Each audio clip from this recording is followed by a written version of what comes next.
Yeah, I know. Just want to start.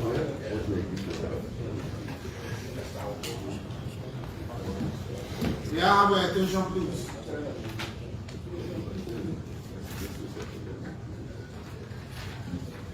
This hearing is hereby called order.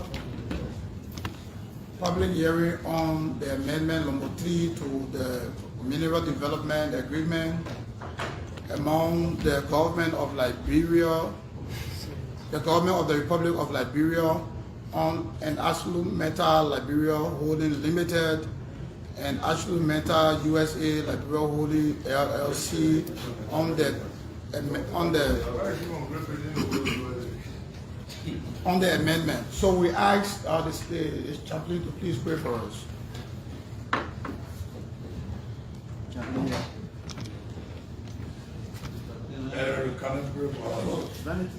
Senator Pan, will you please pray for us? By popular demand. Let us bow.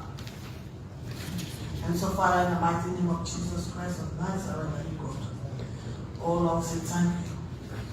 Thank you for everything. Lord, we are here today to discuss about our country. Lord, we pray you give us the wisdom and understanding, knowledge. Protect us, that we got to do whatsoever you want us to do. Lord, we say thank you for unity. Let your name be glorified in Jesus' name. Amen. Sergeant, please, the witnesses. Are all the witnesses here?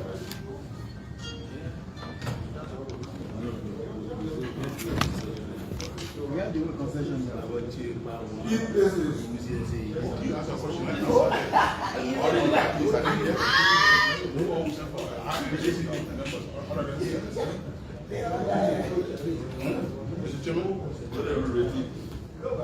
Do we have all the witnesses here? The justice here?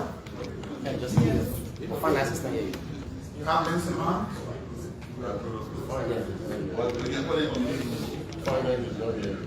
Finance is not here. Internal affairs is not here. Is LRA not one of them? LRA is not here.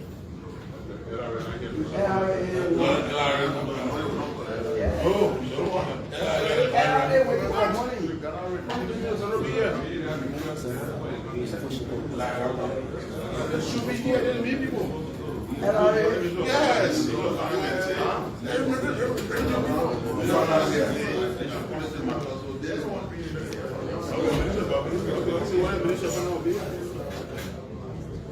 Maybe a finance. So can we proceed? I will proceed. The proposal agreement or the I I will proceed. postpone the hearing. Yeah?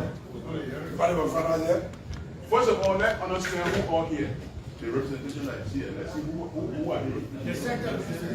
Yeah? The Minister of Finance here. Only them man here. The IMCC was invited. IMCC comprises of Ministry of Finance and all these other entities. Finance Minister is not here. LRA is not here. Only man here. What Justice Ministry? Yes, sir. Yeah? Justice here. Okay. So what finance, what LRA? Let the man here. Where is NRC? NRC here. Eh? NRC is here. What is Bureau of Concession? No.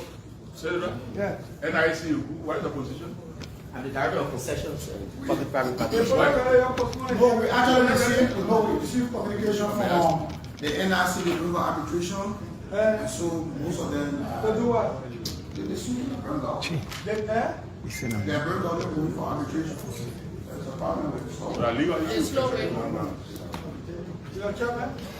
When the NIC following, I'm going to no arbitration. No, there are two people. There's a letter here for that. Your chairman? But legal arbitration. I think we should postpone the hearing until the Yeah. Ready? Second ministry is here. No. That's not But we are not hearing what people before. Yeah? Don't stand there. Minister of Finance is not here. Minister of Finance is not here. The setup minister is here. ARC is here. Justice minister is here. Why don't we have it? Where is Minister of Finance? We will have it and continue. No. Unless we wait. Wait for Minister of Finance. Yeah. We should wait for them. Yeah, I mean that's what he's saying. But we can't have the hearing with these people alone. Sergeant. Oh. No, Mr. Chairman, you should rule on the conversation we're having before them. Are we proceeding or we are not? You should proceed, you should rule on that first. Police. Then you know your government. So I rule that we proceed. Sergeant. The administrator.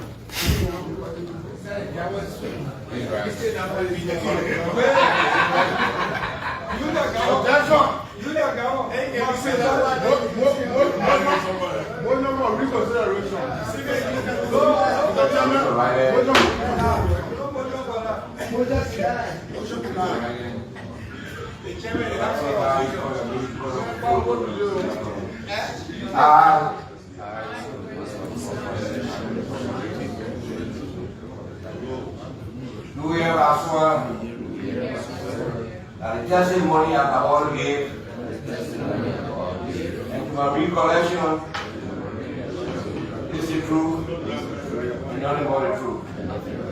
So I will go.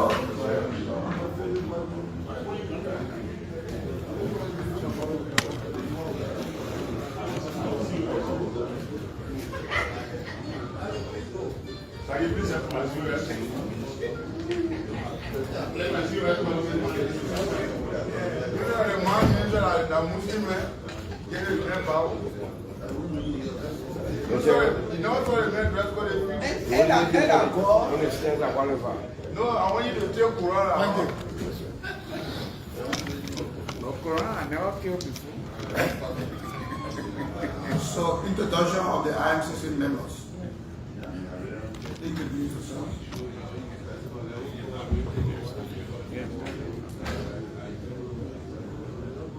Honorable Chairman and distinguished members of this joint committee, my name is C. David Suarez II. I'm the Director of Concessions and Public-Private Partnership at the National Investment Commission, representing Chairman Jeff Bliber.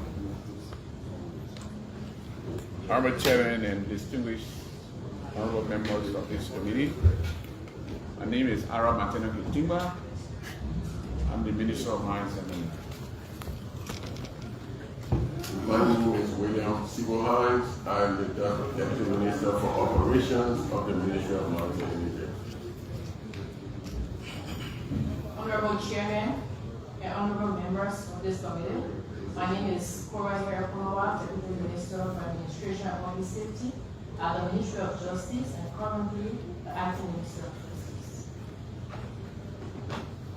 Honorable Chair, distinguished member of the committee, my name is Otelo P. Maswo, Deputy Minister for Administration, Ministry of Labor, representing Councilor Code. You agree? So we ask that the senators introduce themselves. We'll start the following. All right, Mr. Chairman. Mr. Chairman, order, please. Please, order. I would like to know, before senators can introduce themselves, we invited, according to this agenda, members of the IMCC. How many are there that were invited? How many were invited? How many absent? Let the record state. We rule on that already. No. We rule because we had deputies, other people, not the actual heads not here. But I want to know what constitutes the IMCC for this hearing. I want to know. How about the Southern Committee room? We want to know. We rule on that. The sector ministry is here, and then we rule on that. We're having a year we can. I just want to know. So, Senator, please introduce yourself. What is the ministry? You introduce yourself. Hello. People that were invited. Hello. All of them are here. Yeah, please introduce yourself. My name is Manuel. I come from Agre County. For your information, For the purpose of this hearing, I am a member of the judicial committee. Yes. Senator Brown, I think. Okay. Oh, I thought you were going back there. Colleagues, Honorable Brown, let us stop it on the room now. I am General Alexander Talon. I represent Bowman County for the purpose of this hearing. I'm a member of the committee on judiciary and mines and energy. I'm Darius Dillon. I represent Monserrato County, member of the Judiciary Committee for the purpose of this hearing.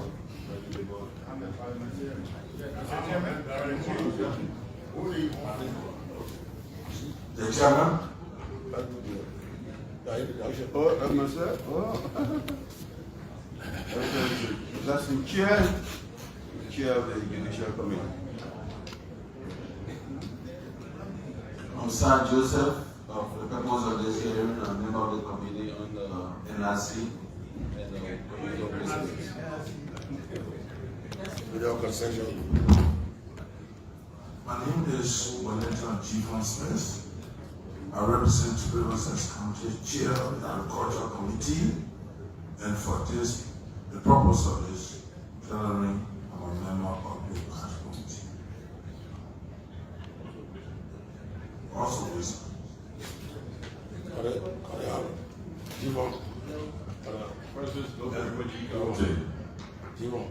Ways, Means and Funds. Chair Joe Brown, Senator Maryland County, Ways, Means and Finance.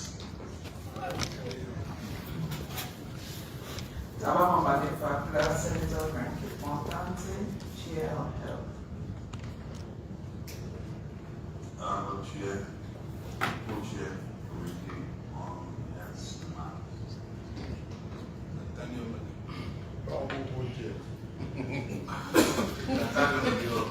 Member on concession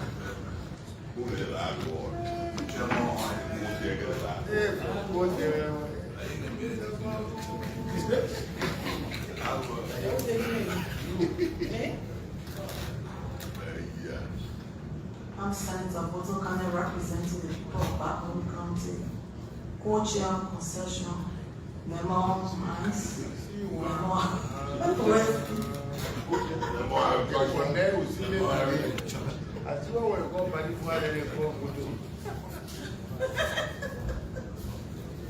Samuel Koga, Senator My name is Nominati Shbatekwa. I represent Great Creek County. I chair the committee on concession and investment and co-chair of the joint committee of this area. And I'm Senator Simeon Boyman-Taylor, chairing the Senate Committee on Lands, Mines, and Natural Resources, and chair for the joint committee. So at this junction, we ask Senator Batikwa to lay the ground rules of this hearing.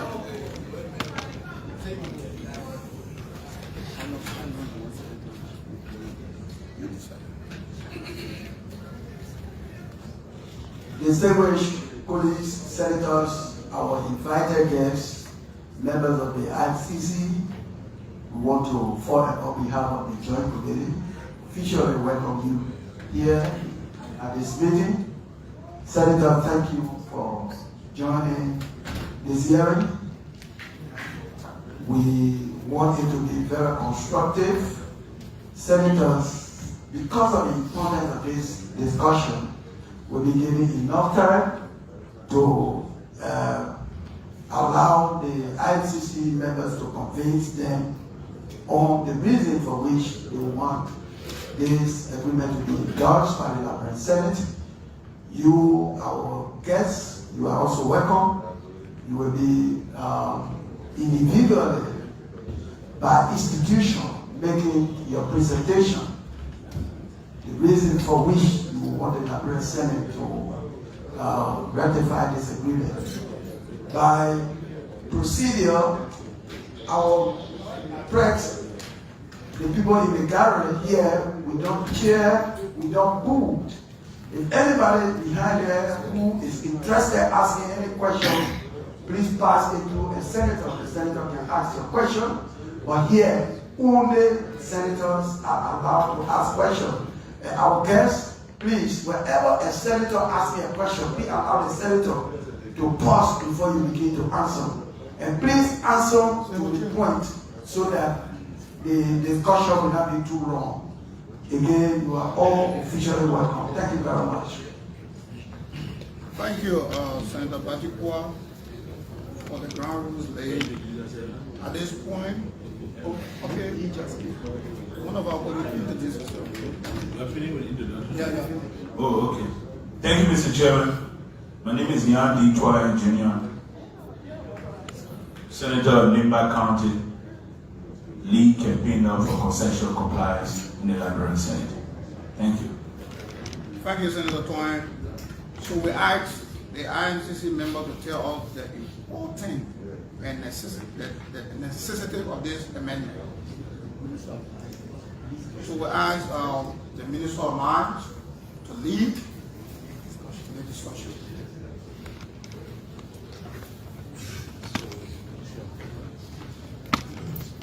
Can I proceed? Yes. Statement from the Minister of Mines and Energy on the amendment number 3 to the agreement among the government of the Republic of Liberia and Arcelar Mittal Liberia Holdings Limited and Arcelar Mittal USA Liberia Holdings LCC at the Honorable Senate public hearing today on January 21st, 2026. Honorable Chairman and members of the Senate's Joint Committee comprising the committees on lands and mines, concession and investment, judiciary, human rights, claims and petition, and ways, means, finance, and budget. This third amendment to the Mineral Development Agreement between the government of Liberia and Arcelar Mittal Liberia Limited is an instrument realized after years of tedious negotiation. These negotiations were guided by the national aspiration entrusted to the government's negotiating team to ensure that Liberia receives its fair share of benefit from its natural resources. As a result, determined efforts were made by the government negotiators to enhance Liberia's benefit, not only from the mineral resources themselves, but also from the Nimba to Grand Bassor rail infrastructure. Significant strides were made to improve provisions in the existing MDA to strengthen the government of Liberia's oversight and compliance mechanism and to ensure that mining, rail, and port operations are properly aligned to deliver greater benefits to the Liberian people. Importantly, this amendment introduces a late penalty provision, which provides an additional compliance enforcement tool and ensure that termination of the MDA is no longer the sole remedy for failure to meet contractual obligations. Honorable Chairman and members of this joint committee, the mining sector remains a major driver of growth in the Liberian economy.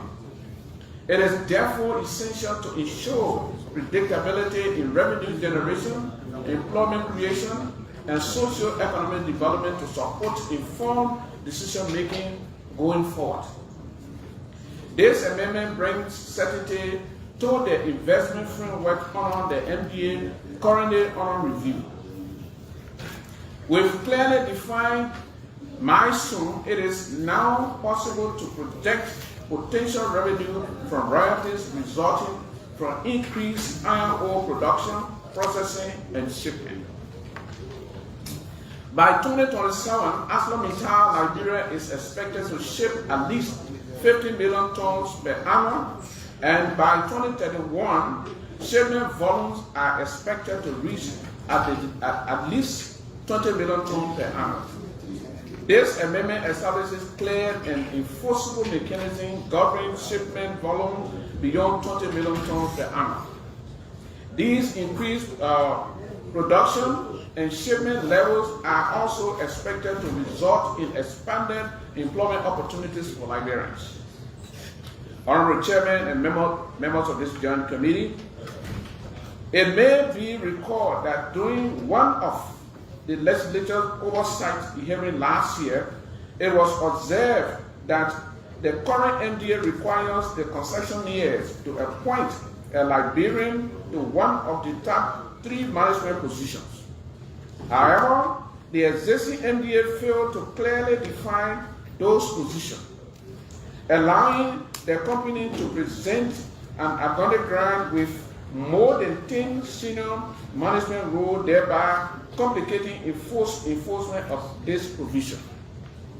The proposed amendment addresses this deficiency by clearly identifying 4 executive management positions: Chief Executive Officer, Chief Operating Officer, Chief Financial Officer, and Chief Administrative Officer, at least one of which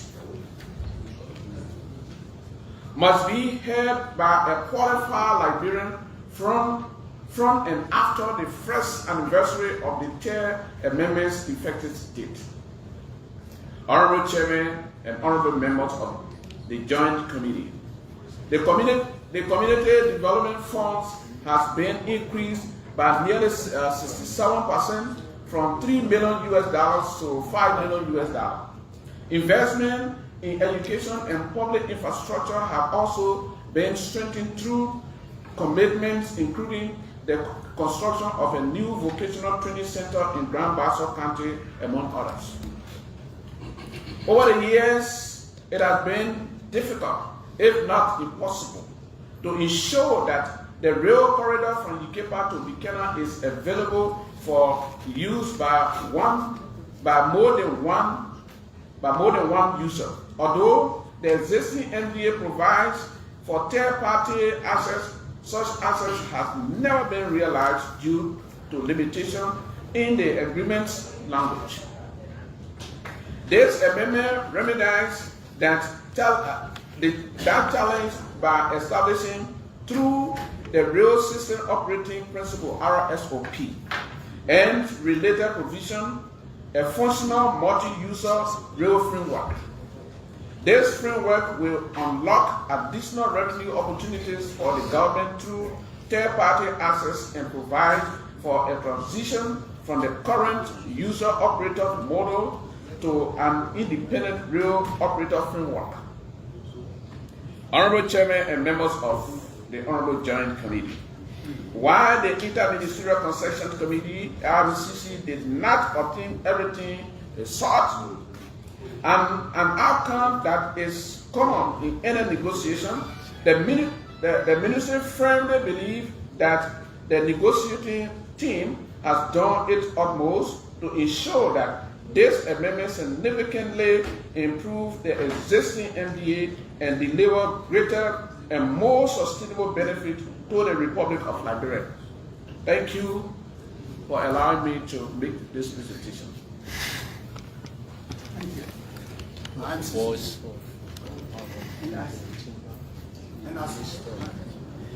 Thank you very much. Honorable Chairman and members of this Joint Committee, for the invitation extended to the National Investment Commission to form part of this hearing today. I bring you sincere greetings from my chairman, Honorable Jeff Blibo, who have already sent his excuse for not being here today because he formed part of the government delegation for the World Economic Forum in Switzerland. And my executive director also happens to form part of a government's delegation to London for the arbitration case between the government of Liberia and Slowway Money. And I have already shared our presentation with the chairman of the committee and Senator Patukwa through the soft copy also. So kindly permit me to read from the perspective of the National Investment Commission our presentation for the purpose of this year. This presentation summarizes the key fiscal, technical, and operational benefits expected to be realized by the government and key concessions made by the government in exchange of those benefits in connection with entering into the Third Amendment to the Mineral Development Agreement with Arcelar Mittal, Liberia. Benefit number one, one-time payment to the government. AML will make a one-time payment of $200 million in exchange for all the benefits it receives under the Third Amendment. This substantial payment can be viewed, among other things, as a net settlement for trade-offs made by the government in connection with modifications of the debt-to-equity covenant and other provisions that benefited AML. 2. Establishment of the process for transition to an independently operated multi-user rail system. AML has agreed to a process that is intended to result in appointment of a new independent operator selected by the government through a public procurement process effective in September 2030. This has been a goal of the government for a number of years, and it is viewed as important by third-party users such as Ivan Bolandik. AML will be appointed to serve as the rail operator on a non-discriminatory basis, on a no-profit and no-loss basis through the transition period. 3. Establishment of shipping milestones for AML with monetary penalties for non-compliance. AML has established milestones for attaining shipping volumes of 15 million metric tons per annum by December 31st of 2027, 20 million metric tons by December 21st of 2031, and 30 million metric tons per annum by a date to be established within 36 months of effectiveness based on an engineering study to be presented by AML. There are escalating monetary penalties as the sole remedy of the government for AML's failure to achieve these milestones. These provisions are intended to address the holistic failures of AML to meet its production milestones and the lack of any remedy for the government other than to terminate the MDA for material non-performance. The government has found this penalty too draconian to exercise. 4. Process established for AML to lease its unused railroad capacity to other users on a temporary basis. This should enable users to gain access to the railroad earlier than they otherwise could if they needed to finish capacity expansions for their own needs first. This may also prove useful for small shippers. The government will receive 30% of the net profit realized by AML on any leases of unused capacity. 5. Process established for identifying land within AML concession area for use by third parties for stockpiling and loading and unloading facilities. The process is an important step because AML to date has been reluctant to enter into discussions that will enable third parties to build the infrastructure they will need in order to gain access to the railroad. Further agreements will be required once land is identified. 6. AML expansion rights on the railroad documented. The rights of AML to expand capacity for its own use up to 30 million metric tons per annum by December 2030, subject to a 1-year extension for substantial completion by that date, is recognized. If AML does not complete the project by that time, other users can begin their expansion projects. AML is granted a further right to expand up to 45 million metric tons per annum if it can demonstrate need and will commit to use at least 80% of the new capacity within 7 years. There are monetary penalties if it fails to complete the expansion within 3 years or to fulfill the usage commitment. Although this can also be seen as largely a benefit to AML, it is beneficial to the government to have the rights documented and the conditions on which AML can exercise the rights spelled out. This also provides more certainty, enabling other users to plan their projects. Social welfare benefits. AML agrees to develop and implement a social infrastructure plan that addresses concerns expressed by the affected communities in Nimba, Bone, and Grand Bassa counties, respectively. The Third Amendment includes specific projects. There are special monetary penalties benefiting the Community Development Fund if the timing and funding requirements for this plan are not met. AML will contribute US $5 million annually into the Community Development Fund. At least 50% of the annual contribution will be earmarked for investment in communities within the concession area and the remaining in adjacent communities in the affected counties. The Third Amendment creates a process for developing a government mechanism that is responsive to local development agendas.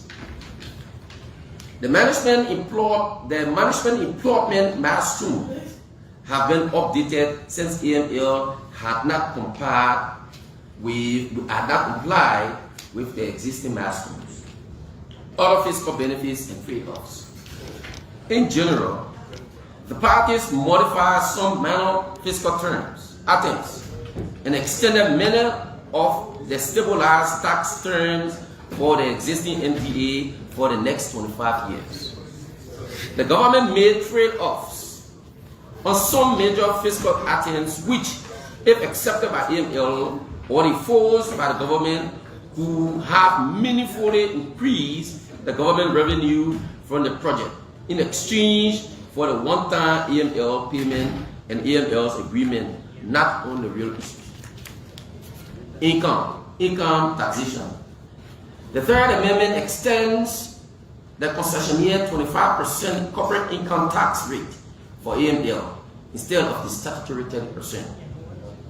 Debt to equity ratio. It is the government's view that AML has been in long-standing and material default under the 3-to-1 debt to equity ratio under the existing MDA provision. This default has serious implications for the revenue of the government's 15% equity stake in AML. AML disputed whether it was in default The third amendment essentially eliminates AML past default and gives it wide latitude for using debt financing going forward by eliminating most of the effect of accumulated losses from the definition of equity and purposes of the MDA. Annual surface rental payable by AML changed from a fixed rate of $300,000 to a rate payable under the money pool and revenue pool. Annual payments by AML under the MDA have been indexed for inflation. Late penalties imposed. A schedule for monetary penalties is established for failure to take actions by deadlines under the MDA, in addition to penalties described elsewhere. This provides the government with a remedy short of termination for these defaults. Put of the Buchanan Operating Framework document. The third amendment does not make any significant changes in AML's put operations, but it does provide for more detailed documentation of those operational procedures through a put operations agreement to be entered into between the National Port Authority and AML. Establishment of more detailed process for third-party access to the railroad and capacity expansion on railroad. This was a key objective of the government from the outset. The RSOP spells out in detail the process of new users to apply for and be granted access rights to use the railroad and expand the capacity of the railroad to meet their needs. The government has sole description of approval to approve access and capacity expansions with input from the Joint Management Committee comprised of users. Establishment of procedure for selection and appointment of independent rail operator. The RSOP spells out the process by which the GOL will select and appoint an independent rail operator through the public procurement process. The selection is made solely by the government based on qualification criteria established in the RSOP. Establishes rights and duties of users on the road. You got 1 minute to summarize. 1 minute, okay. Yes. So provides.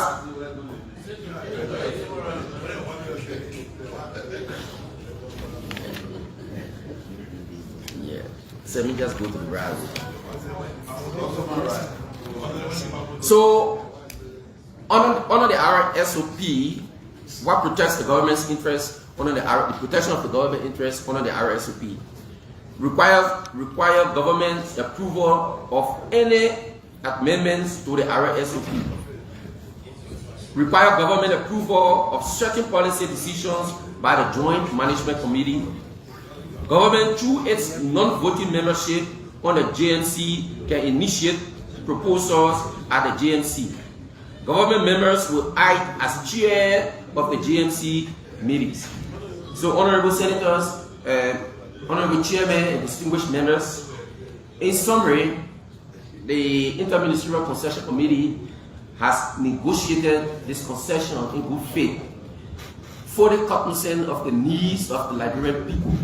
As such, I submit on behalf of Chairman Jeff Bleagle. Thank you.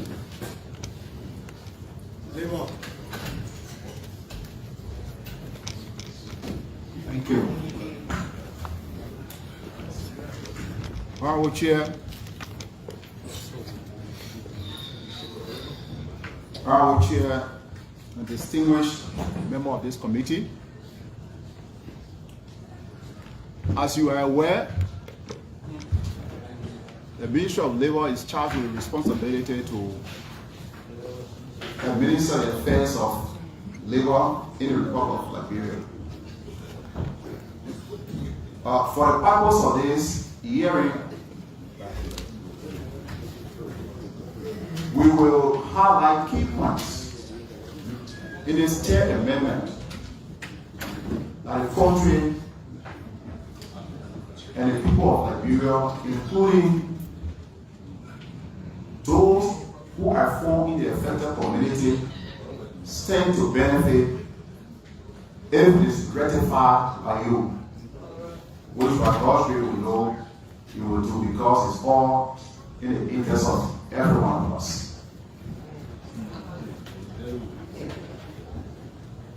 Within this amendment, it provides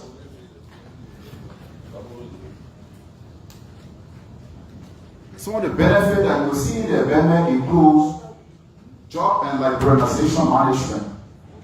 Under job and liberalization management, the amendment provides that within 1 year of ratification, at least 50% of the job that will be provided by AML will be given to Liberians. It also provides that within 1 year of the ratification, if that is done, at least one of the top 4 managerial positions, which include the CEO, CAO, the CFO, and COO, will be occupied by Liberians. It also provides that absolute preference will be given to Liberians in terms of job that Liberians are capable to do if that vacancy exists. That means the inflow of foreign nationals that we all continue to complain from, graduating from, bringing people from out of country to come and do a job that Liberians are supposed to do. So this provision also stands to benefit all Liberians if this amendment is ratified. You will also see in the amendment that there will be technical and vocational training school constructed in Grand Bassa County. It also provides for giving support to people from the affected communities. I mean, Lima, Bassa, and Grand Bassa County.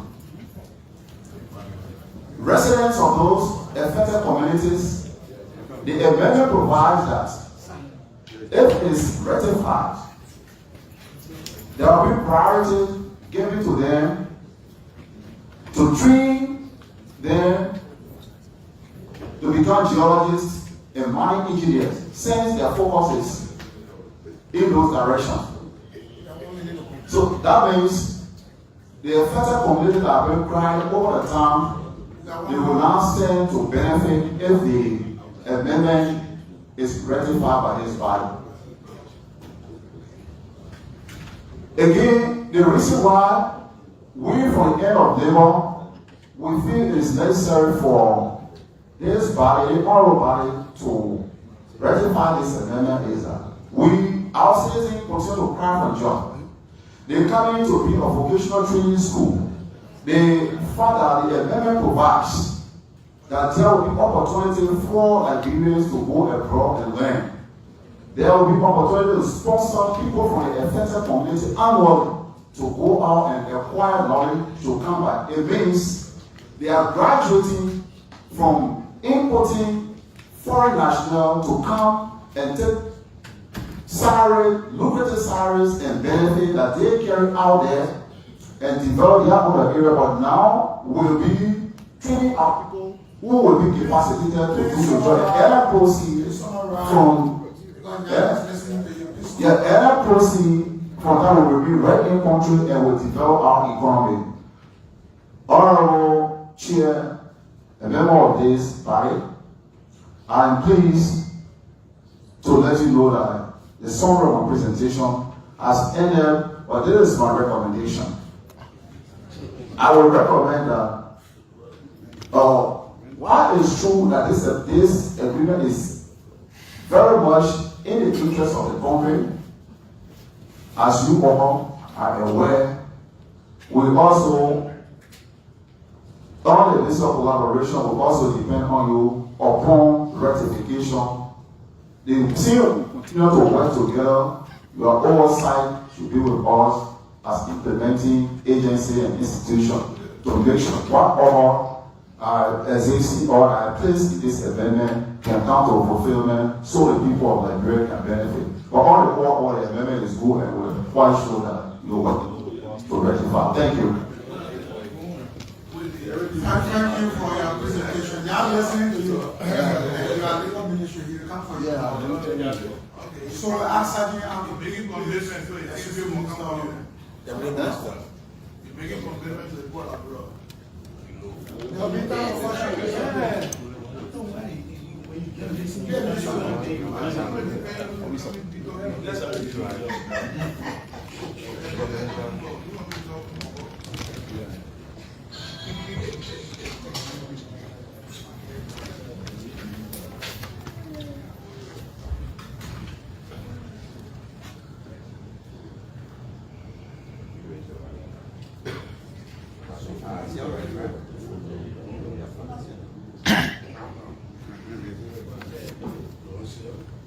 Anthony G. Myers, Deputy Minister of Finance for Fiscal Affairs.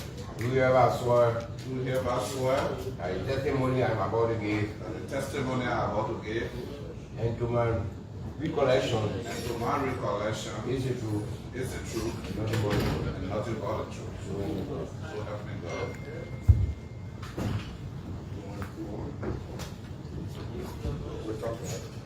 Yes, sir. Witness is qualified, sir. Thank you. Mr. Chair? Yeah. Our guests from the executive have given us some very beautiful speeches on our own. Can we get a copy of these speeches so that we can form part of our oversight for compliance later? You brought copy of the speeches? Yes, You brought ma'am. copy? Yeah, looking at, I mean, investment for.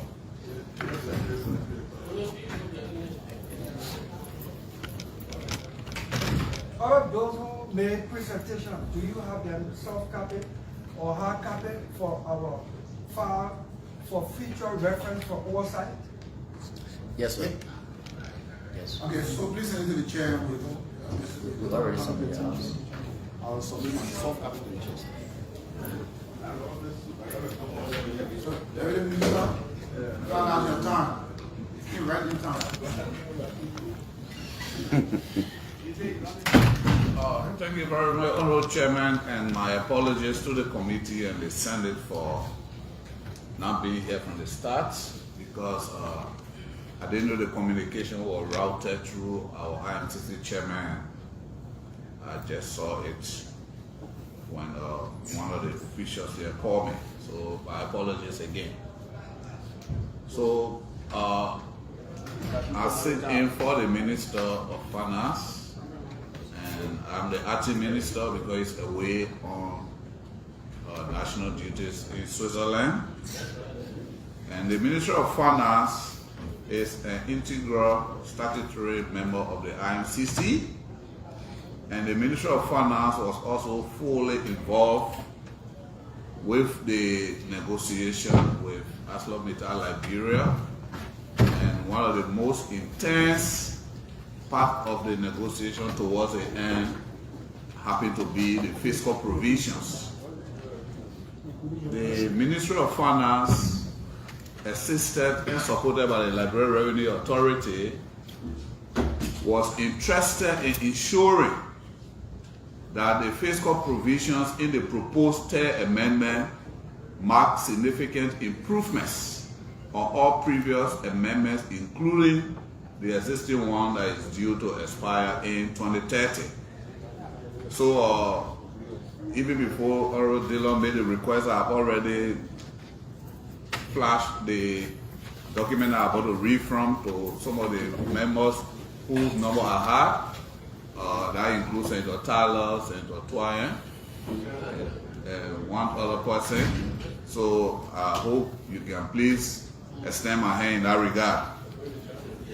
Please send it to the chairman. Okay, then I will get the chairman's number and send it to. Okay, thank you very much, Senator. Okay, so the summary here provides a series of revenue provisions from the Liberia Revenue Code. And what were the changes made in the proposed amendment compared to the existing one? So I begin with income tax, corporate income tax. Under the Revenue Code, the minimum concession you can grant to concessions to the meter is to lower the rate from 30% to 25%. So that has been in existence, and also in 2024 we introduced the amendment to the corporate income tax for concession, mining and agricultural concessions, which required them to pay 2% of their gross revenue in advance on the quarterly basis while waiting for the end of year or tax analysis or income and profit analysis. So they were subject to the 25%, but not a 2% presumptive. So as a result, we had to wait to the end of the year for profit to be declared before we can tax. So under the new regime, the 25% were retained as part of the negotiation, but the 2% minimum tax was introduced. A presumptive tax was introduced. But more than that, we also introduced what we call a high yield surtax, and that's about 5% of the corporate income tax.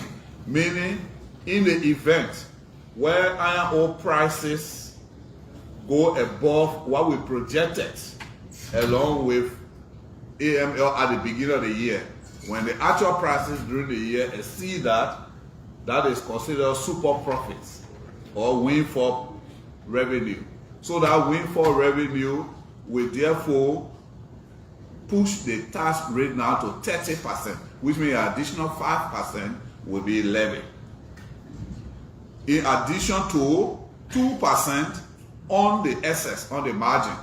Say price was projected at $100, iron ore price goes to $150, 2% of that $50 will be taxed. Then the applicable tax rate for that year will be 30% instead of the negotiated 25%. Then interest deduction. Under the current regime, meter can deduct 50% of their interest from gross revenue or the earnings before tax and interest deduction.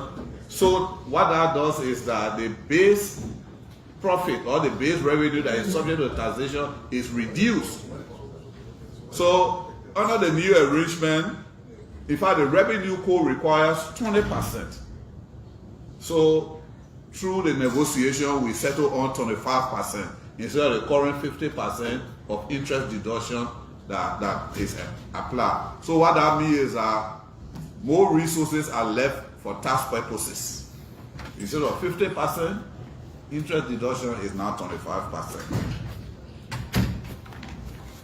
And then depreciation rate.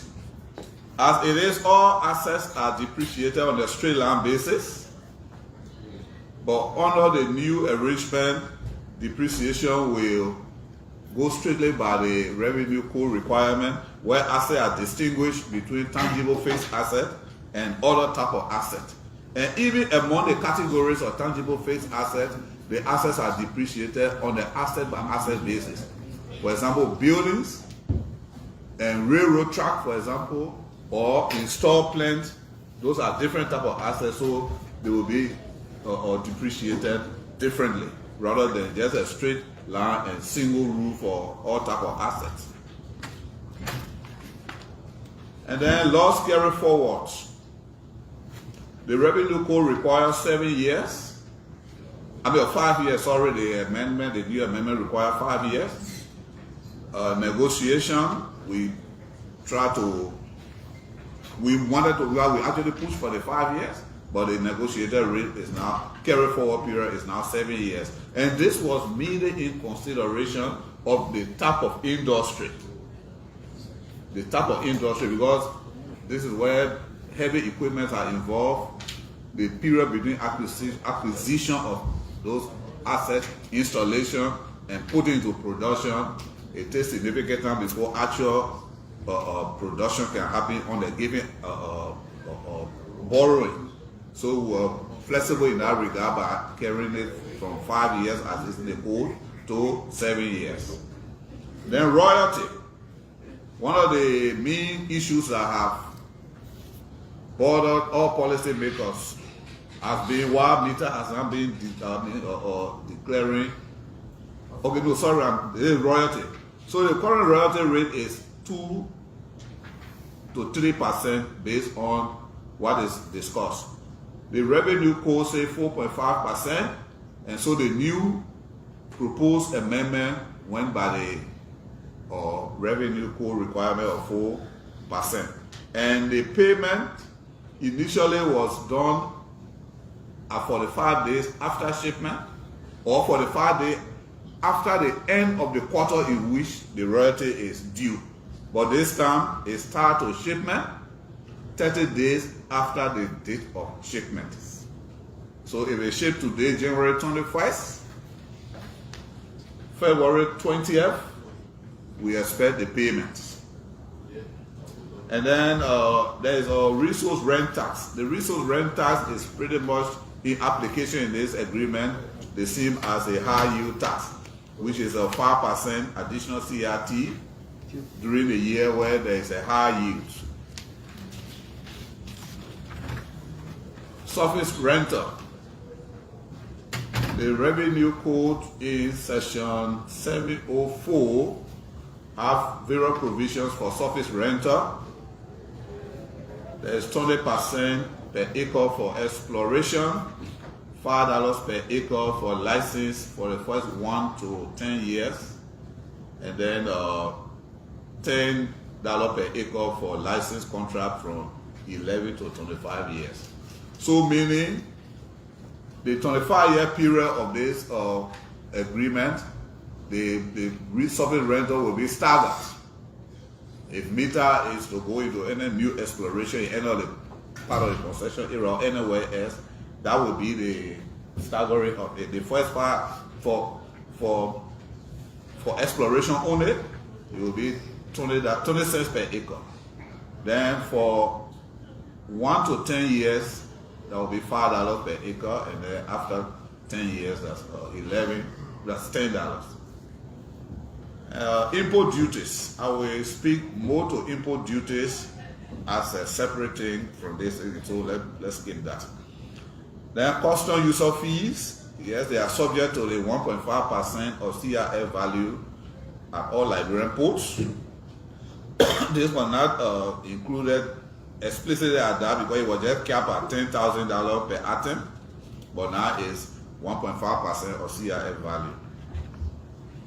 Then GST, as it is, they were exempted from GST, but right now they will be subject to all GST or all items as required by the LRC, except those things that were exempted specifically in the concession agreement.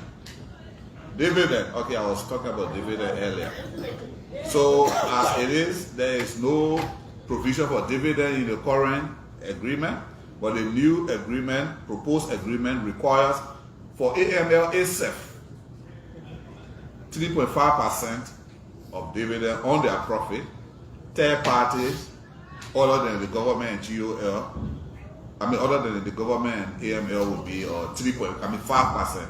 So 3% royalty charged to AML profit, and of dividends, then 5% on other third-party dividends. And this argument, we put it because dividend is an income that is earned in Liberia. So our law requires that any income earned in the country should be subject to income taxation. Interest, 5%, the current agreement says 5%. Now this is for the distinction between resident and non-resident in our code as to what interest can be charged on certain services. So the law now say 5% for residents, so Mittal Liberia being a resident. But this doesn't apply to Mittal 8 holdings, that means other affiliates outside of Liberia, but it's only Arcelar Mittal Liberia. And then services. We know Arcelar Mittal procures services for waste from many sources, domestic and external. So under our new provisions, 6% for service providers, they have to do withholding of 6% or whatever fees they pay to service providers. The capital structure. The capital structure, meaning how much of debt compared to overall equity we accept, is 3-to-1. As it is, there is no specific provision. In our negotiation, Mittal was proposing 4-to-1. We say no, 4-to-1 will mean that greater interest deduction on debt, which will depress our available revenue. So the debt to equity ratio negotiated in this contract is 3-to-1. And I'm sure if the Ministry of Internal Affairs, of Mines and Energy are presented, there was an increase in the Social Development Fund from 3 to 5 million. And I was talking earlier about the custom provisions. As attachment 5 to the agreement, there's a list of more than 20, up to 25 items that are subject to import duty adjustment, in some cases waivers. But one significant change we made this time is that all of the items included on the list of adjustment or waiver are investment related, things that will be needed as part of the build-up process. Not items that are brought for regular use, whether by employees or management or others. So a typical example is on number 18. Education supplies is included as materials for custom duty exemption or negotiation, but we excluded stationery. So so what this means is that stationery as an indication or process for the kind of commodities that they had exemption on in the past, like toiletries and no regular things we find in our merchandise, will no longer be subject to duty waiver. And we also included further in this discussion, in the negotiation, it will also be seen is that there were provisions, it's not in my note, but it's, we can reference it in the contract, that the first port of call for energy use for Mittal will be our public grid, to the extent that wherever they are operating, whether in Nimba, Bong or Buchanan, to the extent that there's available capacity on the public grid, Mittal will be required to use that as a first port of call.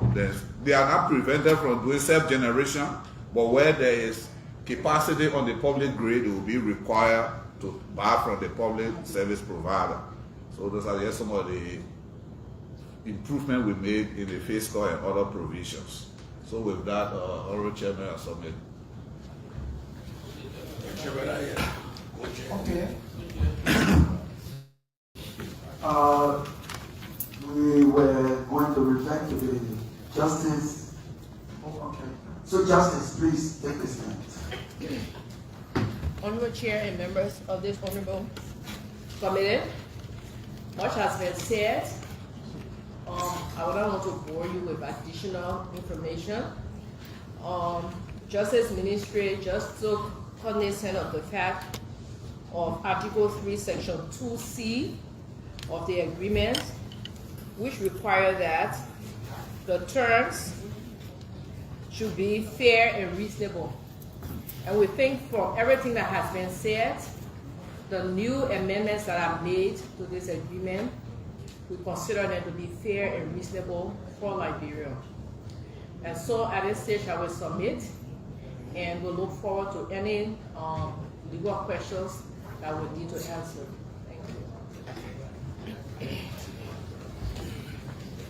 Thank you. Okay.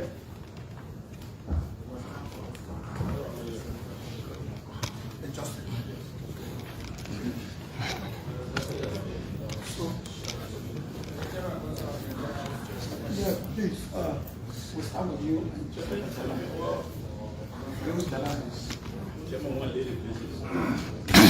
Chairman, thank you. So just a letter note from members of the ICC. During the period inclusive that EMS mine, what's the quantity of fuel has been mined? That's one. What has been the fuel investment, and then how much value has been generated?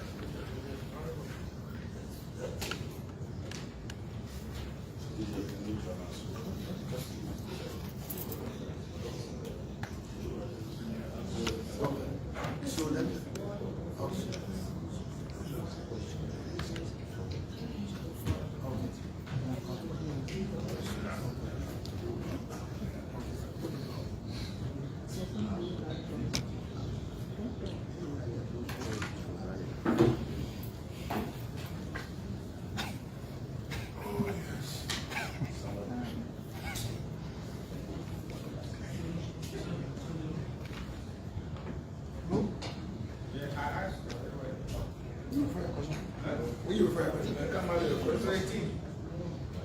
Anybody who wants to answer?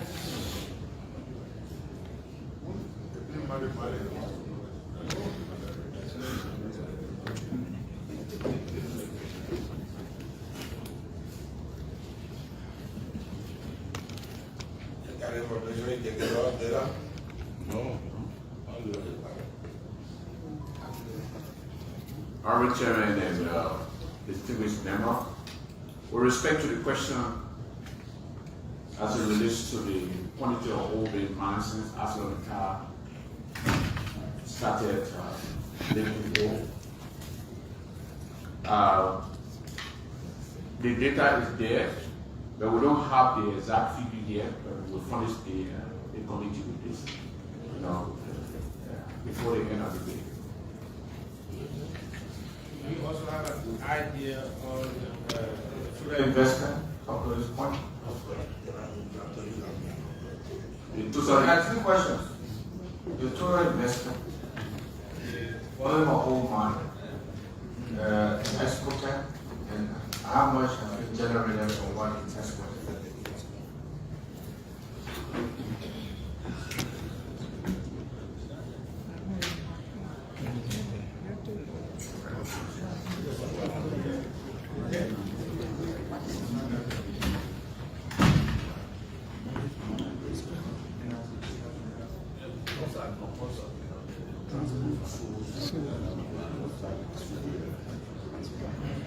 So,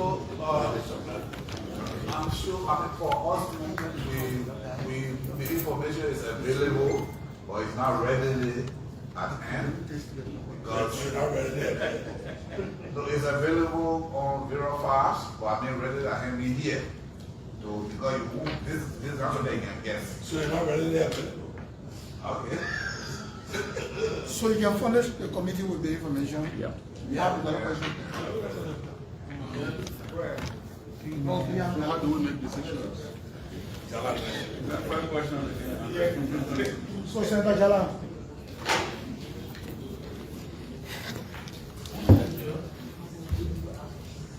I have a very small question. The first one is an observation. Usually on an agreement like this, we will have amendment and restatement so that we have the picture of the whole agreement.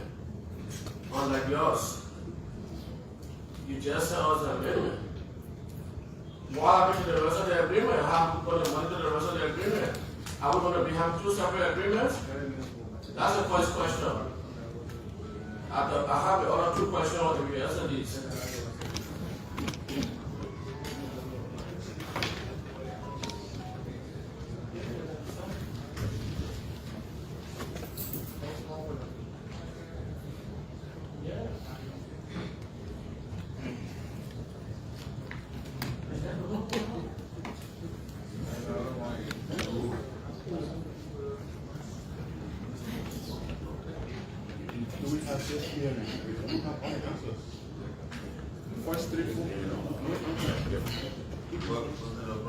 Thank you, Honorable Senator. With reference to the amendment, as you know, the agreement was first signed in 2005, and two separate amendments have been made.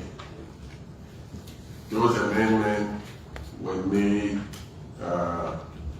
without restating the entire document. So we believe that it is along the same line that this third amendment was made. So normally what we do is to have an unofficial version that blends the changes made in the agreement versus those specific parts of the agreement that are not amended.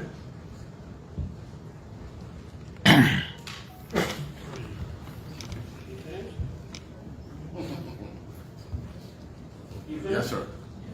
Unfortunately, this is unacceptable because 10 years ago is not 10 years later. I was not here 10 years ago. We have a modernization in drafting laws. This is a law that we're drafting, it's an agreement. So that's one reason why, why you did it last time. You should recapture everything to give us a direction into the future. Right now, we don't even know what you agree on, what you have been doing. How do we monitor all of that? So there's a need to have some understanding of this, that you will recapture, have an amendment and restatement of this law. That's my first question. I'll give that to the decision of the Senate. My second question, how long is the contract, this concession? How long did you allude to automatic renewal at the expiration of this? Are you alluding to automatic renewal?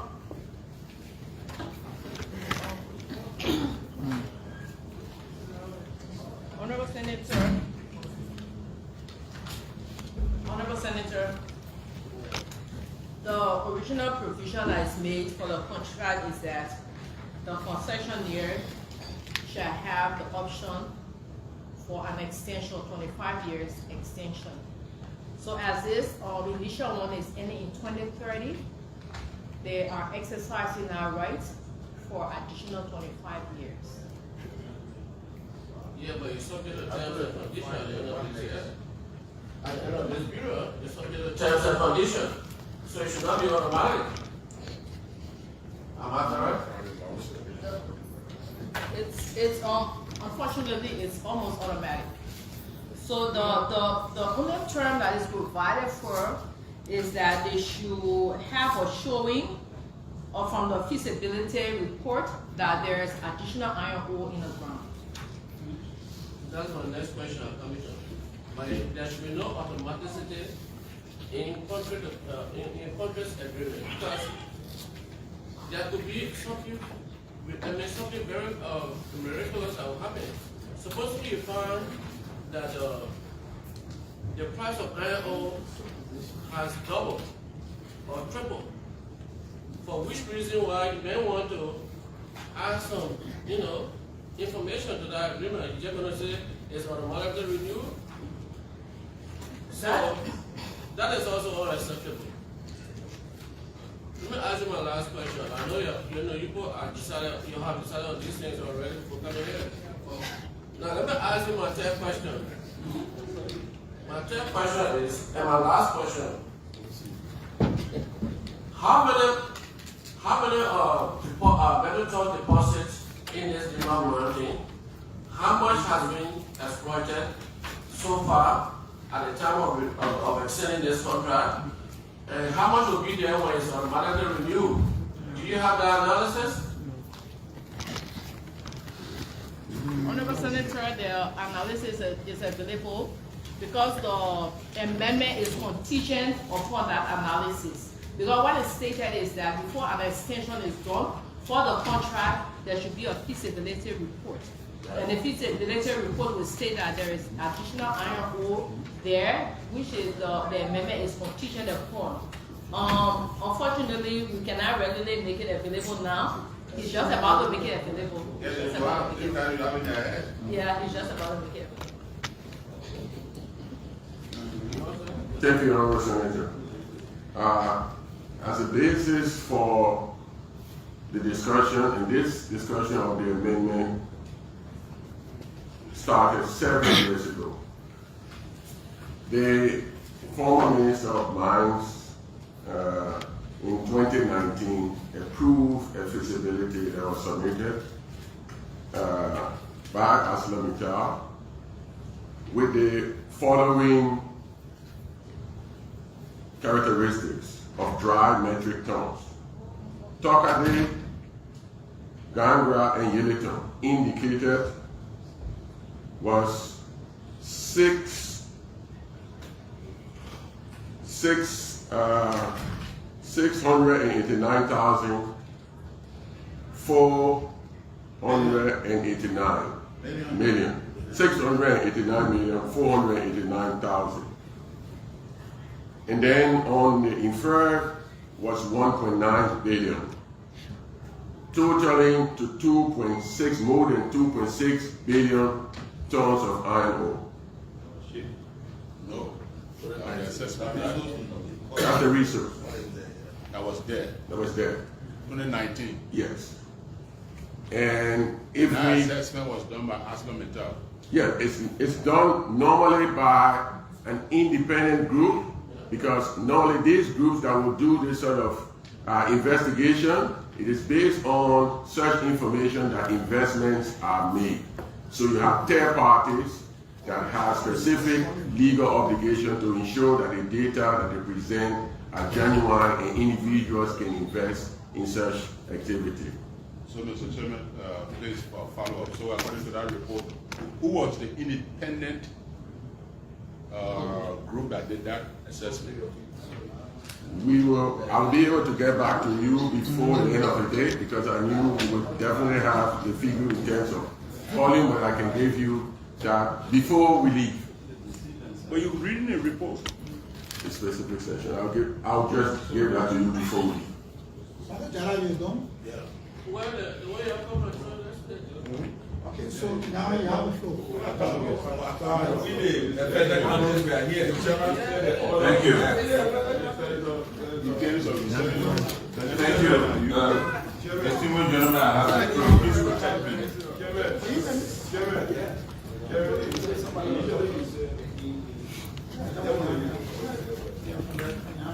I think we'll be having ample time. We need to finish today. Thank you, Mr. Chairman, and to our witnesses on the stand, let me welcome you again. I sat here and listened to some of the presentations that clearly articulated the views of the executive, some of which were full of admiration and praise for the agreement or the proposed amendment. I want to use the first half of my time to just lay out 4 key issues that we see wrong, and you take notes on that. It will be followed by our questions, and then you can respond. The first issue that we have with this entire third amendment is the issue where Senator Jala picked up from. You have proposed to us a 25-year amendment. Yeah, I want to hold you a little bit more. Yeah.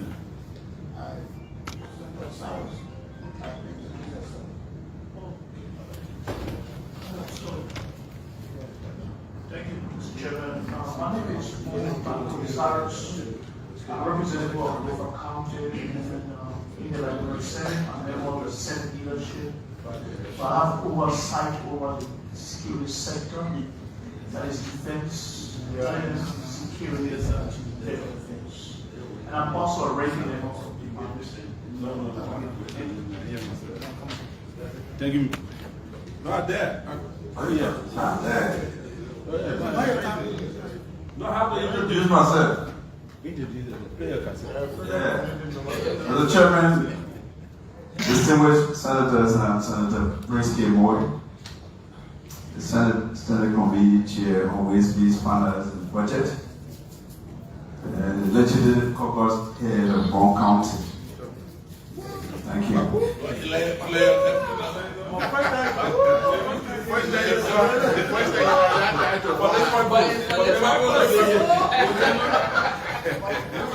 Thank you. I hope this was not a clever tactic to take me off so that I can be back on point. But I will start from where I left. To the members of the IMCC, today you've given us a document to ratify for 25 years. But in essence, it is not 25 years. You've given us a document under the guise of 25 years for actually 50 years.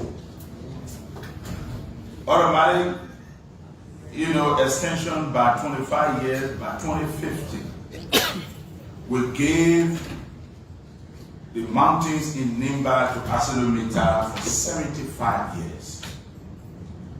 But you are here today giving us a report that we are going to ratify this document for 25 years without legislative approval. The structure creates the possibility of even 100 years. That's what the document says, because from then onward, rollover will be dependent on good faith and feasibility study. So once Mittal comes and says, I will say I want to continue another 25 years. And I think you should take note of that and respond appropriately. Without legislative ratification of these kind of documents, where will be our powers as legislators? The legislature will be surrounding all powers in totality to the executive branch of government to do the will of the people. And as the people's representative from Nimba County, I don't think that would be appropriate for the Senate to allow the clause to persist. The second issue of the four is the absence of termination clause and termination rights for non-performance. It is only in the agreement that failure to meet production, shaping, expansion, obligations, or even social benefits for a fragile community. The only thing that you will do to Arcelar Mittal is to fine them. To the extent whereby those fines are spelled out. So what you will be doing now, people will be violating, people will be depriving our people of the social benefits and then pay smaller fines.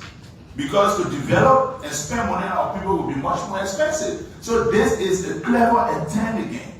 And if this clause came from the company to perpetuate our people in the kind of way they are doing, violating the current MDA. And the reason this is important, and I will come there, we all are in agreement along with Arcelar Mittal that they have violated the terms of the current MDA, especially in terms of social benefits, hospitals, clinics, roads, etc. And so this is something that I want you to look at. You cannot have, this agreement does not meet the minimum standard of a rental and a landlord. No termination? No, that would be unacceptable. The third concern here, before moving to the question, will be the community infrastructure obligations are not enforceable. Why? Even as bad as it is the current MDA that is being violated by Arcelar Mittal has in Article 8 and Article 10 and other articles enforceable developmental and infrastructure benefits for the communities, for local communities, for affected communities. In the new and current amendment that you are proposing to us, they remove enforceable social benefits and obligations entirely. And then it stated, it replaced it to say, 3 months after ratification, a social obligation and infrastructure plan will be made by the government and the company. And if they fail to do it for the first 3 months, they will pay fine. If they fail to do it for 1 year, they will pay fine. If they fail to do it for 3 years, they will pay fines. Are you reading? Are you seeing what I'm seeing? Why is the social infrastructure plan not an appendix or an addendum like the RSOP? You brought a real operating principle here, as an appendix to the agreement. What's wrong with making the social infrastructure plan and obligations and attach it to the agreement for us to ratify it so that we can know what the affected communities will be benefiting? This is one of the egregious omissions from this particular amendment that you have given us. You've already violated all of the benefits that you should have given our people in the current MDA. And that's why we've been forcing up and down here. And they admitted it on over where you sit. And then you go and omit them again? No, that is unacceptable. And we need explanation for that. The fourth and the last one has to do with the flat lesson fee and fiscal imbalance. You wrote in the agreement and accepted from the judge they will pay $500,000 as flat money fees. Senator Jara was trying to touch people, he didn't go for it. So we all don't know how to predict the future and the future of commodities or natural resources. Why this amount is not indexed based on production, based on pricing? By 2031 onward, all money lesson fees are replaced at a flat annual rate of $500,000. The fee is not indexed to production, it's not indexed to volume, it's not indexed to land area or inflation. So if Arcelar Mittal goes on the money market today and take a $1 billion loan and decide that the entire concession area, all the market will be mined at the same time, yes, they can do that. They will pay $500,000. And within 10 years, the entire mines in Lima will be depleted because we'll be taking $500,000 without indexing it, without tying it to land mass, without tying it to volume. That is despicable, and we need clarification and explanation for that. Then I move to my questions so that you can just take note of, or if you forget to answer any one of them, I will remind you. Is there any document, by the way, to also show to us, given the egregious violations, we need to know who will hold responsible for our roads, the environmental pollution and all these things, the non-compliance in building schools and hospitals and clinics in the current MDA. Because Arcelar Mittal, Switzerland AG that we've been operating with, either sold or transferred all of their rights and liabilities, whatever it is, to Arcelar Mittal USA LLC. Do you have document for that transfer? And does that document has in it an agreed liabilities, breaches, and violations that they are passing on to Arcelar Mittal USA? Because many of us will go to court in the end. We are not going to sit here and people mine, in our area, dig big holes and leave us here, and then they think we just walk away by bringing another agreement. No, if it will cause us to go to court, we will go to court. So we need to know who to hold responsible. Say Arcelar Mittal, Switzerland has turned over to Arcelar Mittal, the USA. We need to know and see the document And what's more worrying is that you should also answer me here. Who were you negotiating with IMCC? The agreement between Arcelar Mittal AG and Arcelar Mittal USA was signed on December 9, 2025. This MDA you brought here was signed on December 20, 2025. 11 days after the both companies did the transfer. So who were you negotiating with? Do you even know your new company that took over? These are things that we need answers to.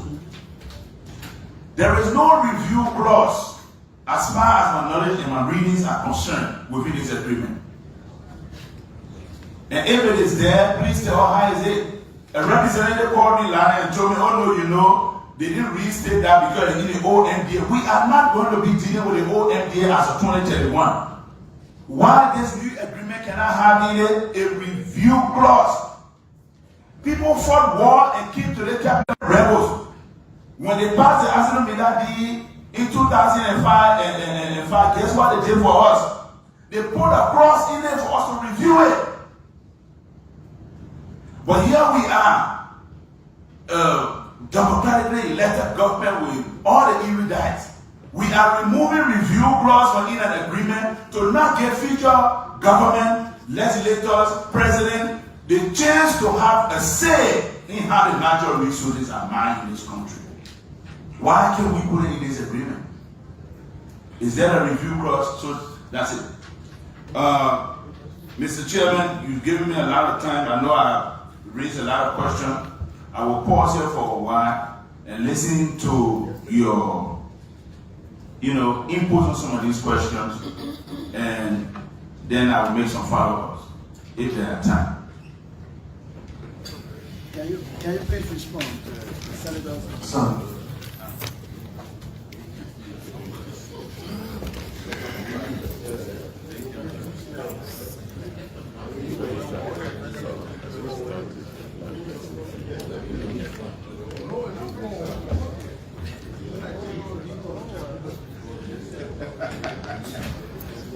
Well, Senator, we will try to answer your question, all of us. And please remind us where we fail to answer any one of those questions. So we'll take them, all of them, not in a specific manner as you lay them out, but we'll try to answer them as much as we can. I would take the part with reference to the flat licensing fee, the mining licensing fee that we talked about. Okay? Now, the mining licensing fee in the current MDA is $50,000 US, one-time payment. And that is for 25 years. Meaning Arcelar Mittal, over the period that they have operated, has been paying on an annual basis $2,000 US per year. And so for the 25 years, up to 2030, Arcelar Mittal has had to pay only $50,000 US, one time, not every year. Under the current agreement, at the end of what agreement we have with them right now, by 2031, Arcelar Mittal will then pay on an annual basis $500,000 US every year. So when we say within 3 years Arcelar Mittal will finish all of the ore, we don't believe that's possible, because for the ore that is available in ground right now, if you were mining up to a maximum of 30 million tons, you will be more than 80 years. So yes, there are other taxes that are paid, but the mining licensing fee is not the only revenue that we get from Arcelar Mittal. So that fee, in fact, Arcelar Mittal will be one of the first companies that will be making that payment if we do not amend any of the other ones, or we do not have any new mineral development agreement. The rest of them that we have, they have stabilization clause, so even if we introduce $5 million US as the annual licensing fee, they will continue to pay what they have in the agreement as it stands right now. And I would just want to add that this amendment tries to amend specific section in the MDA. The MDA is the MDA as it is. Unless those specific part has been amended, it holds. So if there are termination clauses that are not amended by this specific provision, those termination clauses carry on.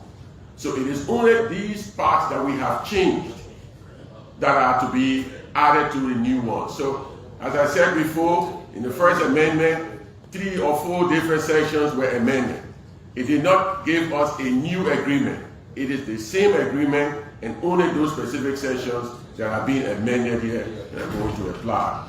So there are review clauses in the agreement, and it calls for review every 5 years. Now, when it comes to amendment, what we already have is not a group agreement. What we have done is try to get the best out of what we have right now.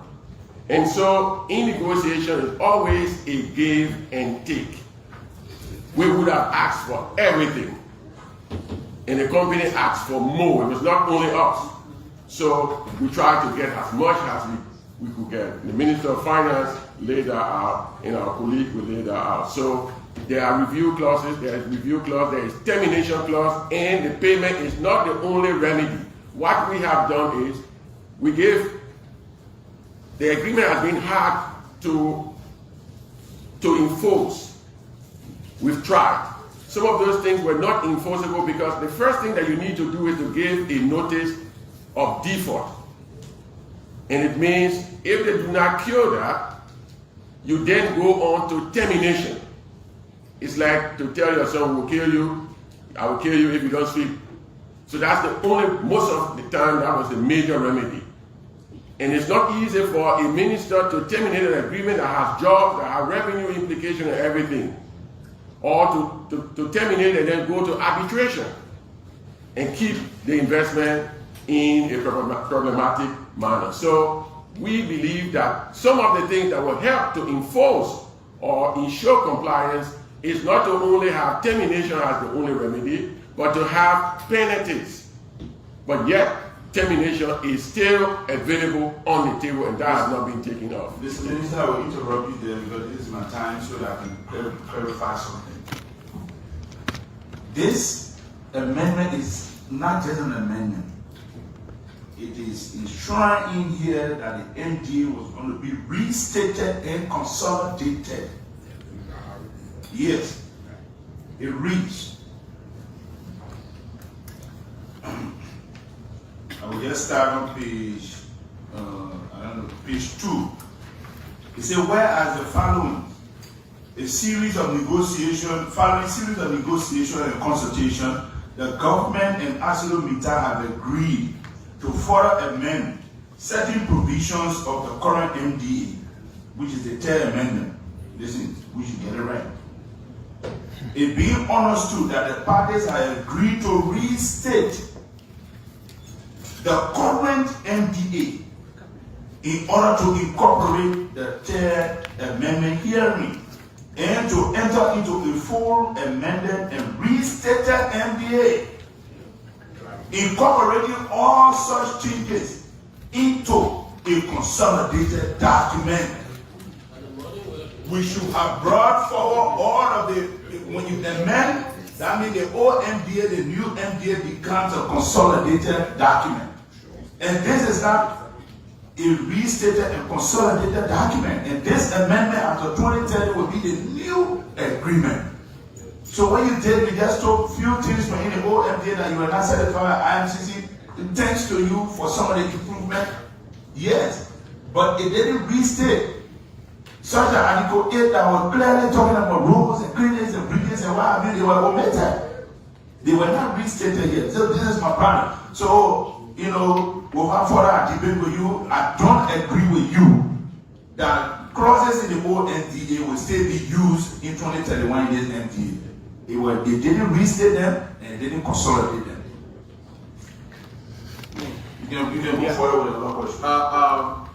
In addition to what my colleague from the ministry was just explaining with respect to the flat license rate, There was a question raised that talks about because the volume of production has increased, so why should the fee still be like this?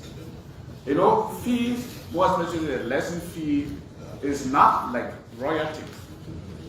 That there will be an increment in fee with respect to the volume. But this is a fixed, lesson price that is being given on a specific time period, which is the 25-year period. Like you just explained about the $50,000 that was paid by Arcelar Mittal. If you aggregate that, over the number of years, you are paying $2,000 per year. There was no temper with it, but this agreement is saying that there should be an improvement on it. And this is the reason why every agreement is subject to an amendment, because it depends on the prevailing circumstances, on which the operation of that particular company is moving. So the issue of the license fee does not necessarily have to go along with volume. What's the information? Information here is that just to recap the year, it is very important that the senator raised, and going forward down to the page 2 on the preamble of this document, it said the third amendment herein and to enter into a fully amended and restated MDA incorporating all such changes into a consolidated document as soon as possible following the signature of the third amendment. The signature of the third amendment was obtained. It is following the ratification by the legislature. So before we ratify that, the document should be before us. That's the information. Thank you. Honorable Chair. You want to respond? Yes. Okay. That was just one of the points that I was going to, that this is not a final. This is the amendment that we're discussing, and then it will be restated, consolidated, and made one document. So this is not a final. It will definitely be restated. Are you saying after we ratify it? Well, so we can get something clear. You said this is not a final document? No, this is not the one for signing. His point is that we said we're going to all right, this is the third amendment. His point, as I understood it, is that why is the second points why are the points in the second amendment not included? Why are they not included? My minister, my time will come about this, so we can go and come back. But what are we ratifying? I'm just honorable saying to him that his points are taken. No, that's my question. What are we ratifying? No. The third amendment. You said this is not final. Honorable, his point of the restating and consolidating will be done. So we ratify and then we'll consolidate and sign and approve it. Is that what we're getting from you? Wow. So I think the point the senator that you are making is taking is understood. So it's a case of, from my understanding, procedure and availability of information. Okay, Senator Jala, for example, mentioned at the time of the first and second amendment, he was not here. And most people will say that. So if if there's a appeal I'm making, if the situation is about having the previous amendment with us to compare what is being amended. No, that's not the issue. What are we discussing now for possible or likely ratification of our vote? Okay. The legislature had previously, in 2005, signed and ratified the MDA. Then that MDA went through 2 subsequent amendments. That first period thing. Okay. And the second period coming in 2010, right? I agree, Senator. We're coming to ratify something that will take effect from 2021. It's these changes that will take effect. So we're coming to ratify something that takes effect in 2021 when it's actually not before us yet. No, okay, let me give an example, Senator, with an appropriation that will be familiar with. Okay. The Constitution, for example, or the Liberian Revenue Code.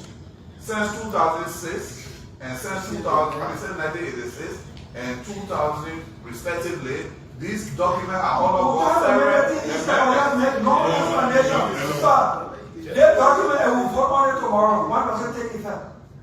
These changes, these changes are being introduced. This document, the whole document required as third extension. For instance, vote on it tomorrow, so we ratify it. When does it take effect?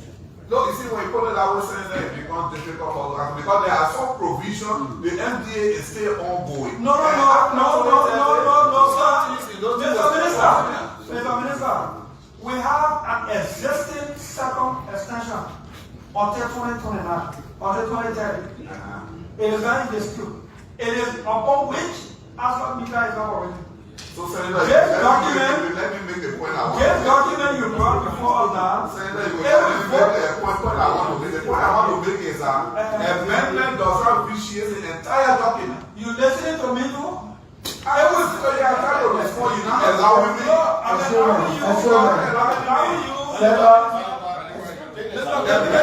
Does not appreciate the document. What we hear, we are not arguing or we are not agreement. Senator, this document that about Arcelar Mittal current agreement.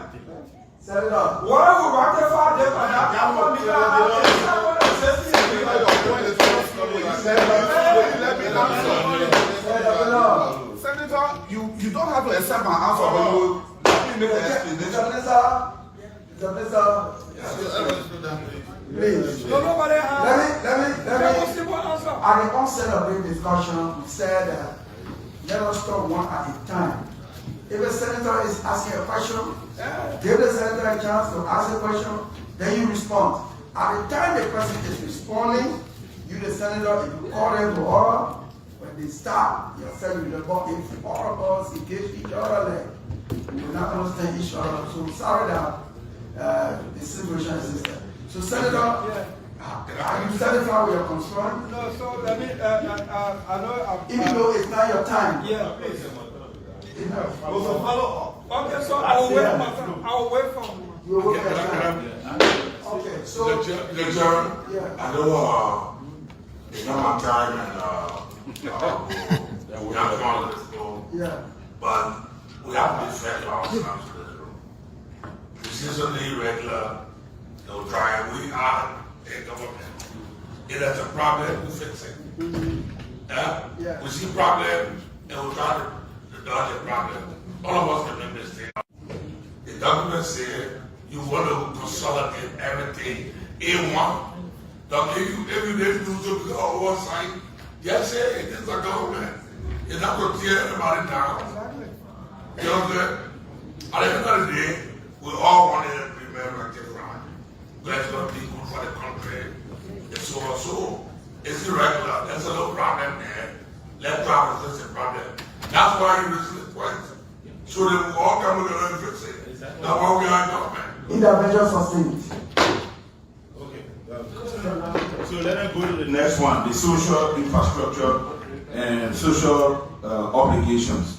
Why is it not in the agreement written clear? Why is it not an addendum or an appendix to this agreement? Instead, it will be 3 months after ratification when they knew that they put their own RSOP there as an addendum or as an appendix. Why? So our people should wait for the goodwill of the government and absolutely talk in the future before knowing what in this document for them.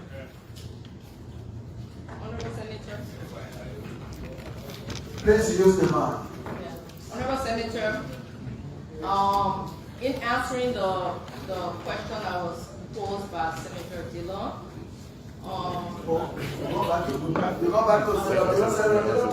so if Article 7, which is on page 42, talks about,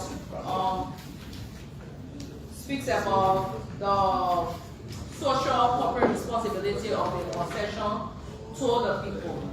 It speaks about the $5 million that will be provided and ways in which the communities can benefit from this amount.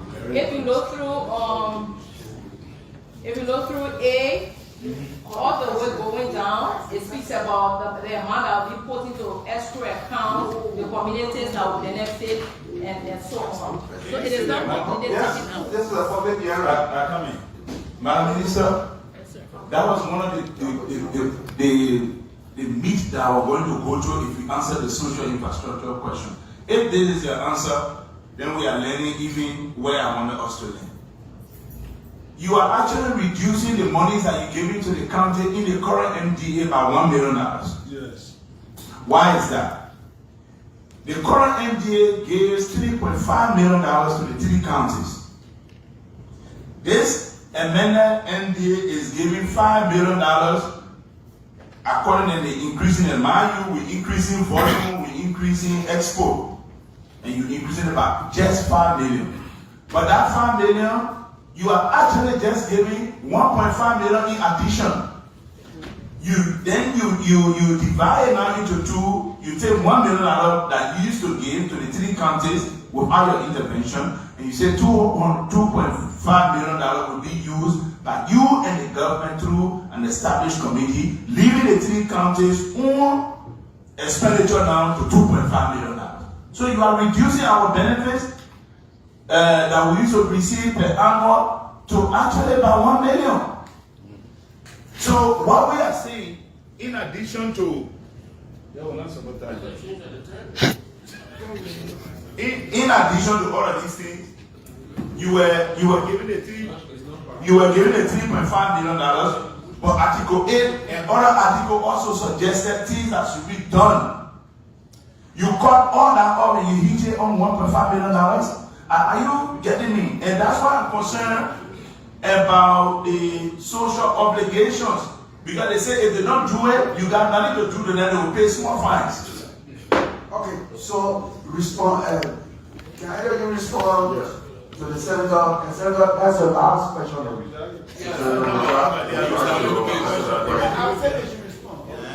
Okay. In terms of the plan that we talked about, most of the time we tend to make decisions and plans for people without their intervention or without their input. And for that reason, some of our plans do not solve the problem that our people experience. And so the discussion between the government, which represents the people, provide that means by which input from the community can be taken into account to plan social interventions in the community. So it will not be left with the company alone or be left with individuals at the IMCC negotiating during that particular period to determine the best value to assist our people. And that's why there is an obligation and a time frame to come out with plans that will affect the community. That is the principal reason. And we did not want to make plans for the community without even being able to talk to or listen to or have interventions from the community. Mr. Minister, in terms of go ahead. But in terms of the amount, in terms of the amount of $5 million increase from 3 to 5 million, I say sometimes we tend to benchmark 3 million on the initial MDA. The initial MDA had production target beyond what Arcelar Mittal has normally shipped, between 3.8 and 3.5, rarely shipping 5 million every year. It had obligation to ship up to 18 million tons. 18 million tons when the 3 million was injected into the current MDA. So an increase up to 5 million has now been negotiated. We wanted more. We wanted more. Now, when you come to the split, there is something called a first line community. Those communities that are closer in those communities that experience the inconvenience of the mining activities. For instance, people in Buchanan will experience the noise of the train, just like in one county. People in the mining area of Tokade, or Yedington, or nearby will experience the sound of the explosive. And these are the communities that will easily go and obstruct the activities of the company. And so the committee talked to say, look, through all of the networks that we have, all of the provisions that we have, the local government infrastructure, let's put half of this amount aside so that these people will receive specific attention from this amount of money. That money, that half of the fund of the $5 million is targeted specifically towards those that are in what we call the fence line community. Then the rest of that money is distributed to the rest of the county. So I hold you right there. So the rest of it used to be how much? 2.5 million. Initially, it was 3 million to the county in general. Nothing specific to those that are in line. Minister, I got you and I commend you people for thinking about the fence line communities that are benefiting directly in this one. But you used to give 3 million directly to the counties. My point is you are now giving them 2.5. Let's agree on that you reduce it by a certain amount. Yeah. And so all you're doing now, your production has increased. Your production has increased. So you only gave me $1.5 million in addition. There are certain facts that I want us to establish. I'm not trying to debate with you. I'm not trying to tell you that the money you should have negotiated for $20 million. But let's establish the fact. The monies that are going to the county now being reduced. The ones that you are adding up is just the amount of $1.5 million. How is it hard to agree with me? Okay. It's a fact. These are numbers. I can lie, you may lie, but numbers don't lie. Yeah. Okay, so that's one way to look at it. But where is the $5 million going to be spent? Is it not in the county? It's in the county. So the $5 million is going to be spent in the county, just like the $3 million that was spent before in the county. It is just the distribution of that amount in terms of that. So there is no reduction in the amount that goes to the county. The entire $5 million goes to the county, except that those that are closer to the money, that experience the noise and inconvenience, will have that money being spent on them. So they are still members of the county. So if anyone leave, for instance, some community far away from the mining area and come closer, they still benefit from that. So the total money is $5 million. It's for time. Mr. Minister, let me correct you. Do you know about the 20%? No, I come in. This is misinformation. Let me correct it. Mr. Chairman, you give me a chance. There's a lot that have been said here. Mr. Minister, are you aware of the 20% that Arcelar Mittal hired my Africa to expend on our behalf? Do you know that money sat in the bank for 2 or 3 years, accruing to almost $4 million on spent money? They were accruing interest on it in the time deposit, and that interest they didn't come to the county. Up to today, contractors are staying in the field, and that money is yet unspent. If you took that $2.5 million and put it on yourself again, and put it on AML and government-wide committee, this is our fear. This is our fear. Yeah, I'm not blaming Mittal for it. But blaming those who voted Mittal to do it. Additional information. Can we answer this question? Mr. Minister, excuse me. Please, let me understand one another. The senators concerned, at the time the amount was 3.5. 3 million. And 3 million. The affected county had exclusive authority to expend. Exactly. At the rate by project decided by them. But this time is split. And 50% of it can only be expended on the approval of AML. So that means they are saying yes. That's why you want to speak up. You want to speak up. But that is not the situation. That is not what is written here. That is not what we negotiated. Let us take this step by step. Bomb Niva and Pastor gets it. Up to 2030, they get 3 million. After that, by this amendment, it goes up to 5 million. It goes up to 5 million. Now,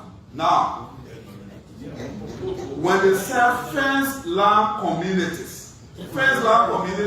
are defined clearly in Article 7A.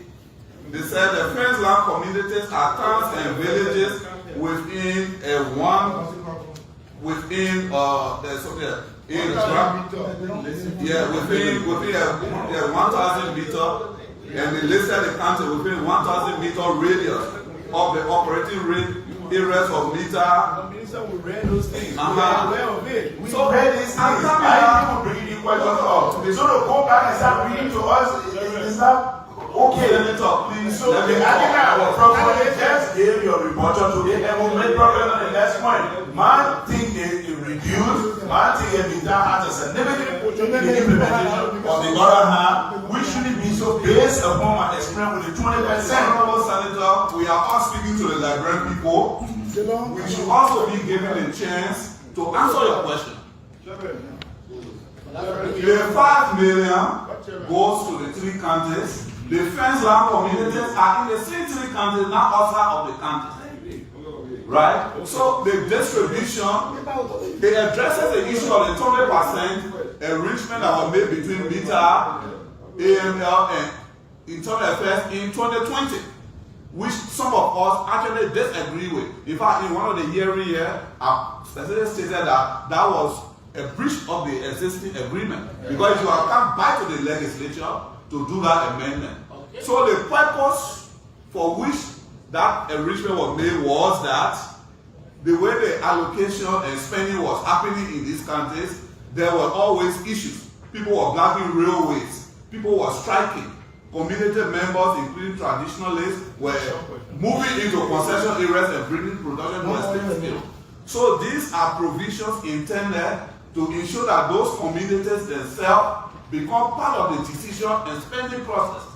Okay. So the decision, the fenced land of the communities I refer to here will still be under the administrative and political structure that govern the county, which include county administration and county caucuses, except at this time. Decisions on how to spend the money, what project to use them for, will be made in conjunction with the affected communities themselves. Reminder of my remaining question for you. I'm giving my big hood. I just want to remind you. The question that has to do with the transfer document between the 2 AML and then the review clause. Those are the remaining 2 questions of mine that I need people to throw light on. The transfer document and liabilities between the 2 AMLs, and why is it that there's no review clause? Because this is not also a consolidated report. So I will not be clear to say the old reviews can't. Okay, so after the answer that question, so that they don't have to Senator, I just wanted to make one clarification. The next question will be answered. Then the next question will be answered. You know, on the issue of the $5 million.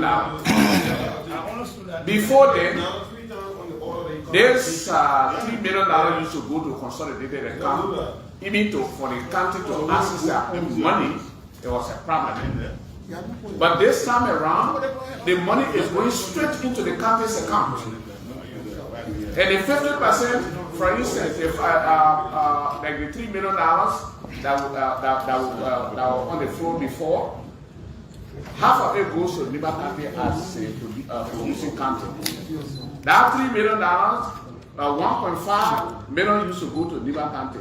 It is out of that 1.5 now. Instead of 1.5, it's now $2.5 million out of the $5 million, 50%. Out of that 50%, it becomes now the $2.5 million becomes 100% for Nima County. Out of that 100% which is 2.5, 50% of it goes into the community account directly. Then the half goes into the county account. It's not going to go into consolidated account anymore. That's it. So it's not a reduction. My last two questions. All right.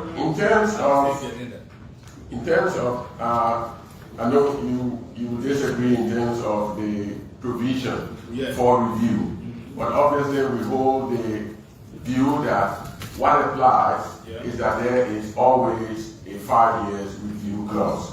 A 5 years review clause by the MDA, but also provided for in the mineral and mining laws. So there's 5 years review clause for any MDA. And all MDA has a review clause. So we've never altered and we did not alter that. In terms of change of control, what we're talking about is a change of control. A change of control needs government approval. Okay? So if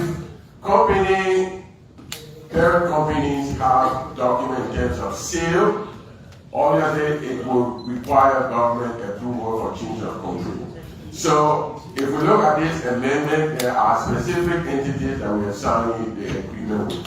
So as it relates to this agreement, the company that we are signing, the two entities between Arcelar Mittal Holdings LC and what is it there?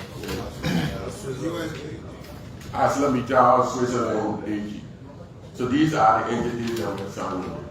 So with reference to the question, I do not know what we stand to lose with reference to these companies, because we're going to hold these individuals that we are signing this specific amendment with and this specific contract with. Yes,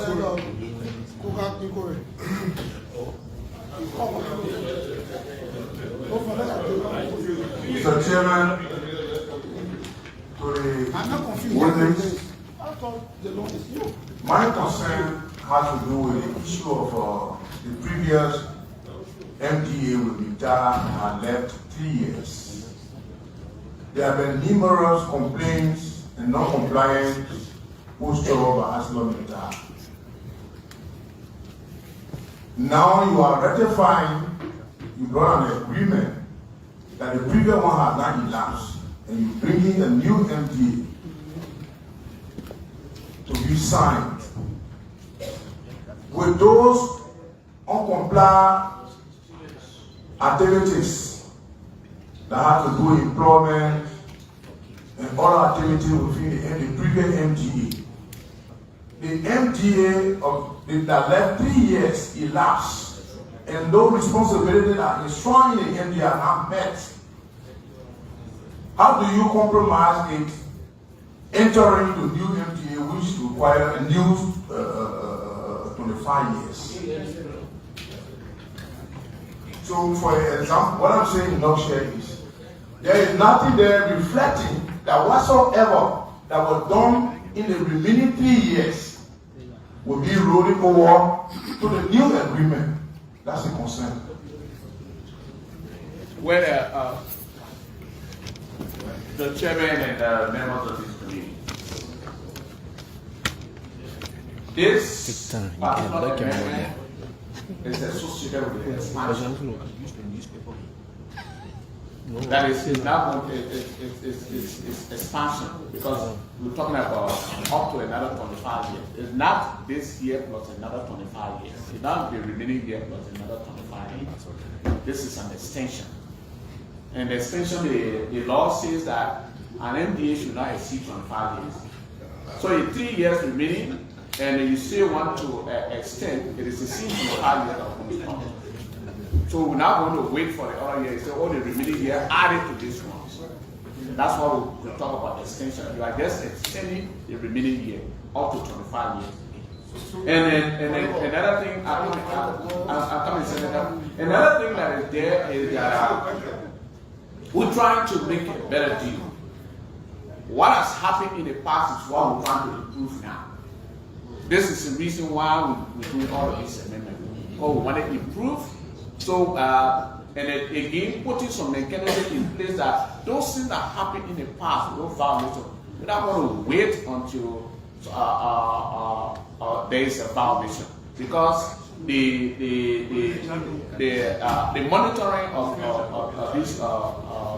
this agreement, they also rest on ourselves, because in most instances there is some lukewarm attitude with respect to monitoring. They say we want them to violate the concession, before we go there. This time we say without waiting. And this agreement is telling the company itself that you are set down to monitor yourself, because if you don't comply and there is a violation, you will pay a fine and you will also be monitoring yourself while you monitoring yourself.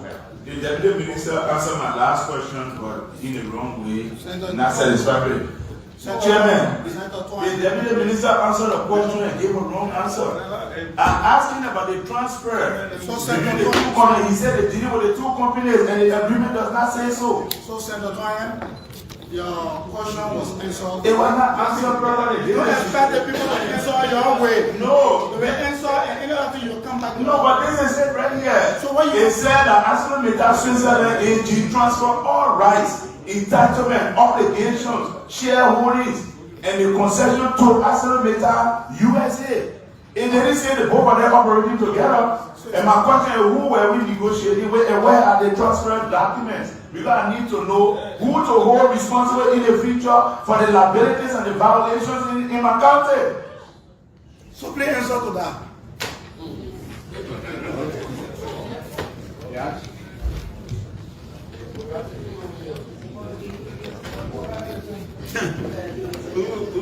Honorable Senator, the parties that will go into the agreement with is on the top page. So you have to answer, Senator Dillon. Yeah, Senator Dillon. You have the floor. Thank you. I just read the page. That says all right. Thank you, Mr. Chairman. In 2022, the government of Nigeria, through the executive, submitted to the legislature the 10 extension of the Arcelar Mittal mineral agreement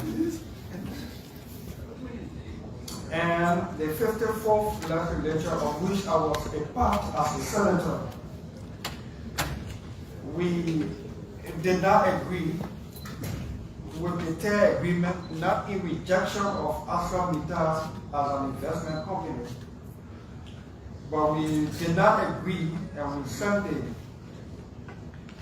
the request for extension back to the executive with concerns related to non-compliance. And that we are in 2026 and Arcelar Mittal TER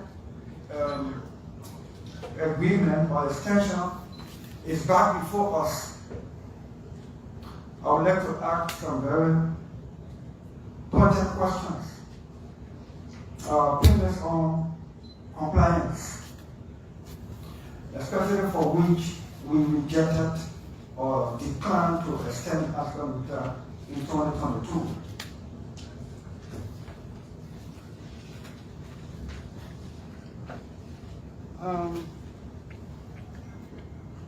Arcelar Mittal should construct medical facilities, provide educational facilities and housing for their employees in the concession area and for people living in those areas. Is there any proof to show that Arcelar Mittal has constructed medical facilities, provide educational facilities and housing for their employees in the concession areas? Question.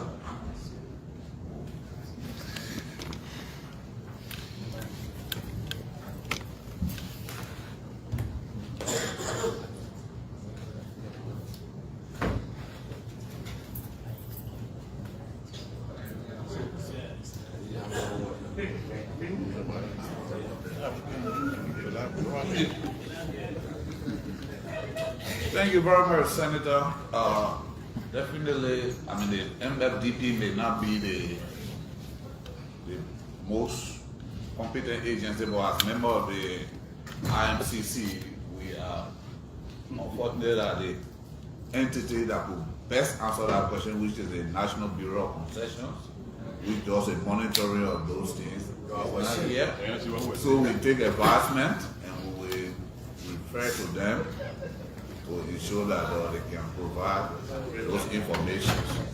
But Mr. Chairman, no, we're not going to take notes. The IMCC is comprised of these entities of government, including the NBC, correct? We'll take it that the IMCC has met separately, meaning in their several meetings, the NBC was in attendance. For the concerns that I just raised, considered in any of the IMCC meeting with the presence of NBC. Most times when we have people here, when we're asking for the entity and relevant institutions of government to be present, it is because we don't want one entity to say, oh, the responsibility is on the other entity and they're not here. So that we won't be showboating, we're just trying to do our work. Let me repeat, sir. In 2022, I led, and I don't let the we led the suspension or the rejection of the third agreement because of non-compliance by Arcelar Mittal. We're taking our own, but they're not doing. In fact, right now, I don't know beside that beneficiary plant, Arcelar Mittal built in Nima that is under construction because it's not completed. I think the only thing Arcelar Mittal actually owned in this country since their operation was the train they had, because the bucket they inherited here from Lamco.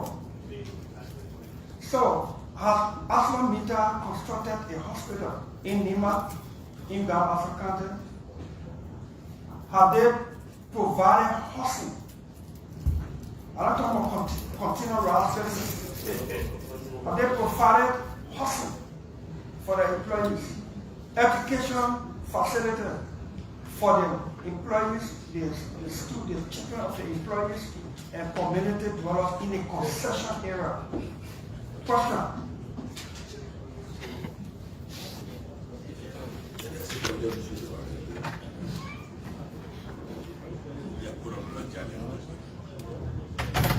I will take it that we don't have answer to those questions right now, so we'll proceed. All I want to answer and tell where the hospital is constructed. Where the schools are constructed. Yes, sir. Thank you very much for the question. And I think all of us share similar frustration when it comes to compliance, not only of the AML, but all other concessions in the country.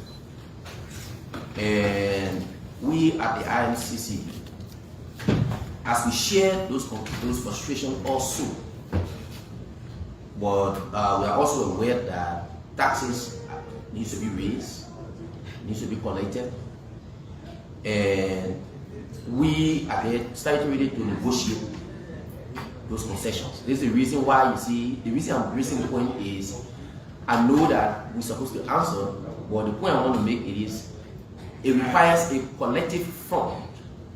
And I think one of the appearances of Arcelar Mittal, I was here and questioning.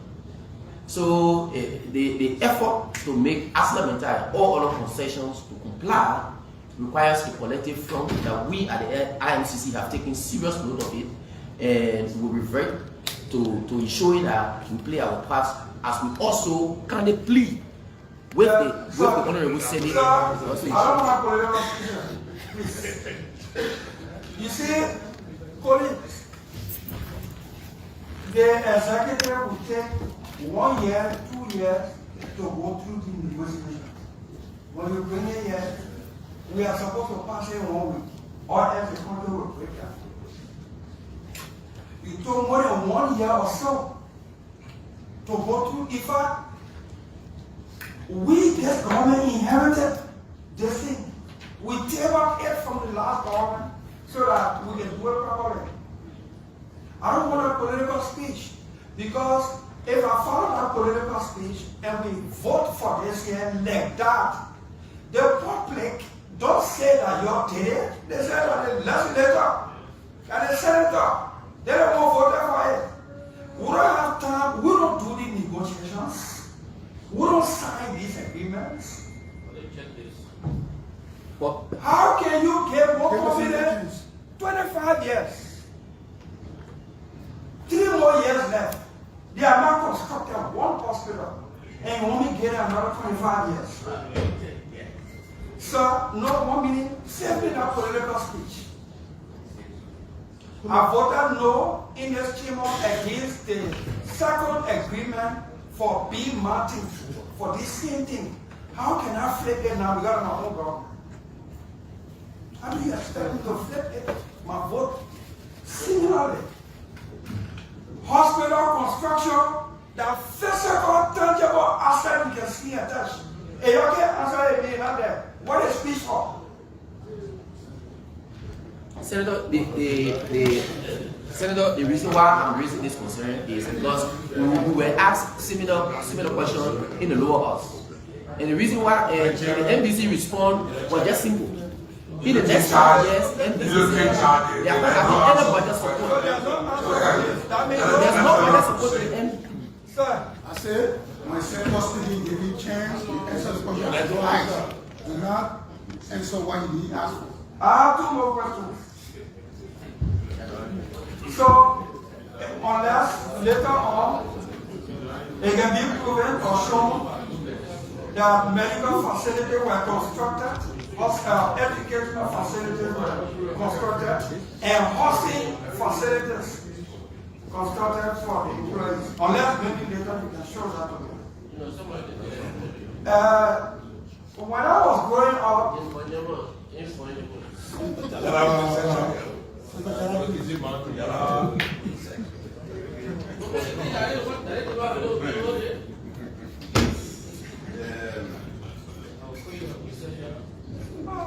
I was in Buchanan, Grand Bassa County, born there, grew up there, and LACO used to be there.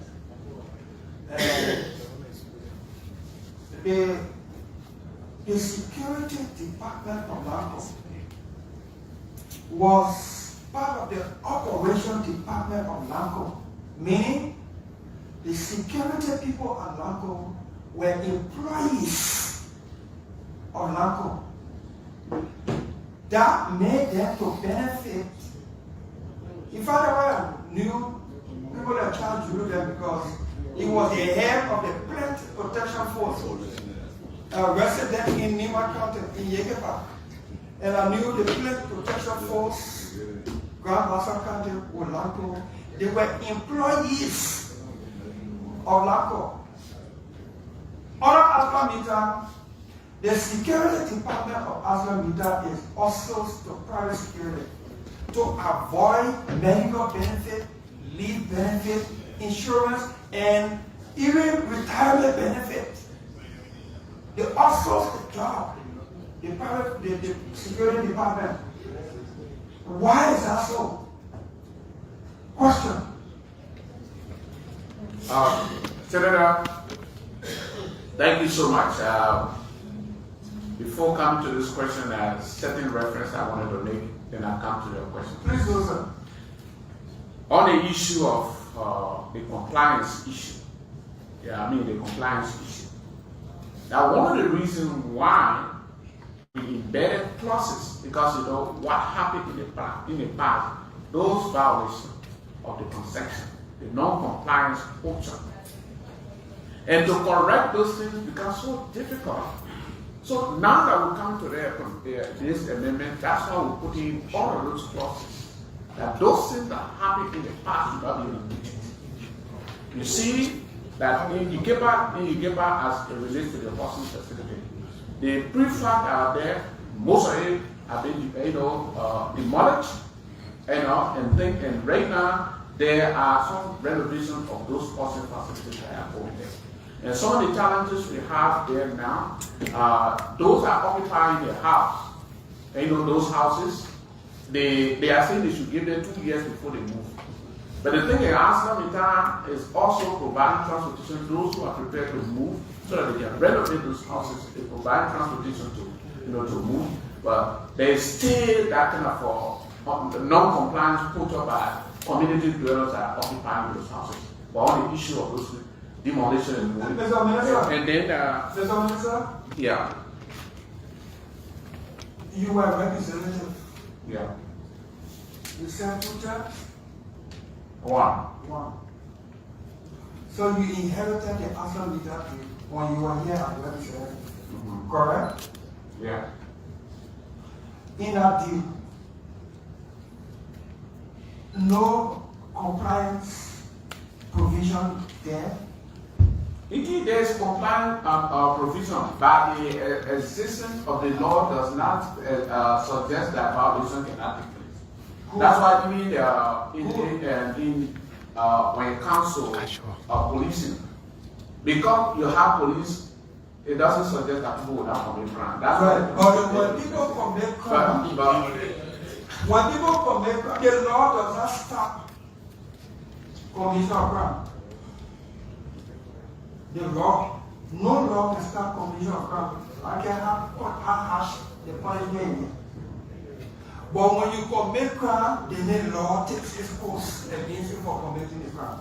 That's what the law for me. That one prevention is good. Exactly. First. Prevention, that's why in the document we're trying to put those preventive clauses What in are there. preventive clauses? The fact that before then, there was nothing in the document that tells Arcelar Mittal if you violate, what will you do? But this time around, if there's any violation, there's certain measures that will be taken. What provision? So, like the penalties. What a provision? Where is the provision in it? Yeah. It's there. No. So, anyway, so for education and information. They can help you inform. There's a clause there called the late penalty provision. It's in there. Late penalty? Yeah. That is lateness in compliance. Okay? Lateness of failure to.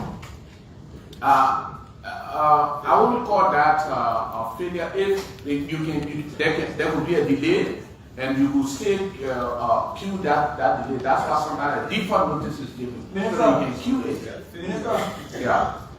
My question is informed and delinquent. Late and failure are two different things. That's what we're saying. Because if it is late, then we'll not wait for failure. If you are late in doing that, we'll tell you. So why you chose late compliance or failure to comply? Because we don't want them to fail. Then why did you So if you are late, in compliance, we make you to correct your lateness. That's what we're talking about. So in making you to correct your lateness, there's penalty associated. For lateness in the compliance on what term? What is it? What does it say? Okay, can I just read it? Yeah, please, sir. Okay. Late penalty means an amount payable by the concessionaires to the government within 10 business days after demand by the government in accordance with and for the matter set out in paragraph G, late penalties of Article XX, specific undertakings of the concessionaire. The penalty triggered event, the amount payable shall be, as you just said, you see something is 250. So this is just before then, all of these things were not spelled, and because if you make a law, because if there is some strong penalty, sometimes to just go and commit crime becomes difficult. That lateness to comply. Comply with what? Comply with the provision within the MDA. No, that was what is that? It's specific to a section. Which section now? And I just. That's what I'm saying. The lateness to comply According to what? Read that again. Then you go to what is making reference to Chapter G. Then you go to G. what chapter G is about. Yes, Senator. Will you read it in there? Yes, Senator. Yes, sir. Again, we already considered that all the existing documents need to be available. But where the minister is reading from, it made reference to chapter 20 of the MDA. Meaning there are provisions in the MDA for compliance at chapter 20, which, as he said, failure to comply or lateness in compliance has never been punished. So now this area, this new amendment now is recommending What chapter G? What is the chapter G about? Chapter G of Article 20. Yes. What is it about? About all the areas for compliance, Namely? compliance criteria. Namely. Yeah, unfortunately, we don't have it available. Again, I want to consider as So because the reason I'm asking this question, because that failure and late penalty form and late penalty is specific to something.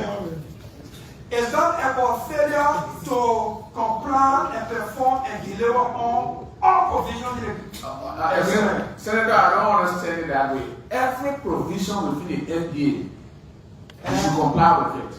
So if any provision in the MDA there is an intent or there is a violation or there is a delay in compliance, all of the provisions within the MDA are very, What very does important. So what does section G reference for punishment for failure or late compliance? Yeah, that's the reading I just wanted to go to. Yeah, let's go to it. So as soon as we get it back to you. So you get it. They're trying to So another question that I wanted to ask, you want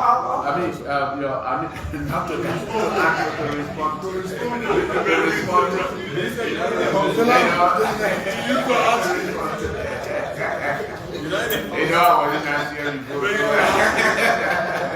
So you always play about the security issue where the security personnel are not directly employed by the company. Yes. See, there where we are again. We say empower Liberians. Liberian company. You contract this security firm to them, and they come and treat their own people like that. So if we go to the company again and tell the company, okay, take full control of it, take Liberian out of the job again, then it becomes problematic. So there's need, maybe to put in place again, if you put this provision in place that all companies when you come in, you should have already facilities for you before you win a contract. Then it becomes a kind of a strong measure to put in place to deny Liberian. That's what it is. Put it the other way. Yeah, which way? Put it the other way. Put it the other way. Which way? Yes, sir. Yeah, one more minute. That allows concern.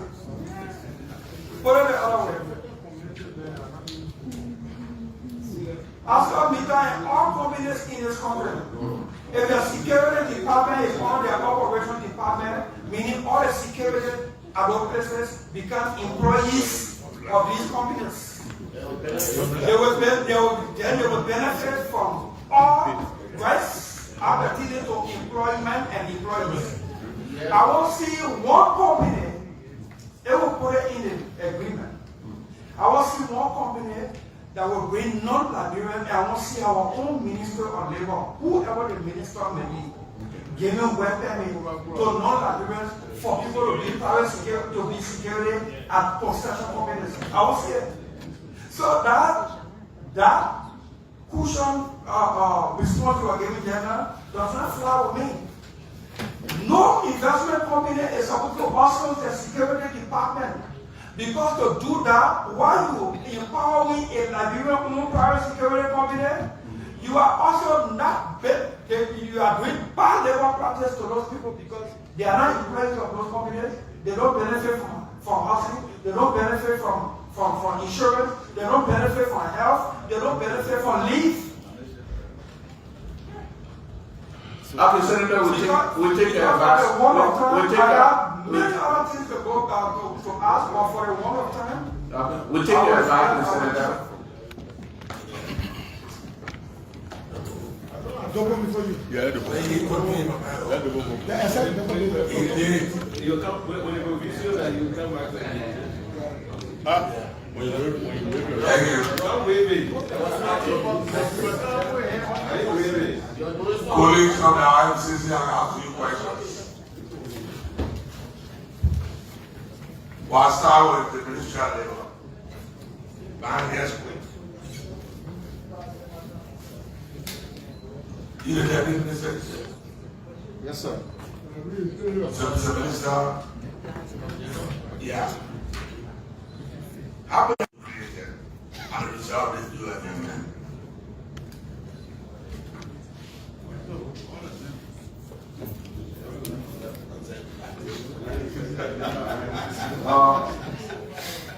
Senator, thanks for the question.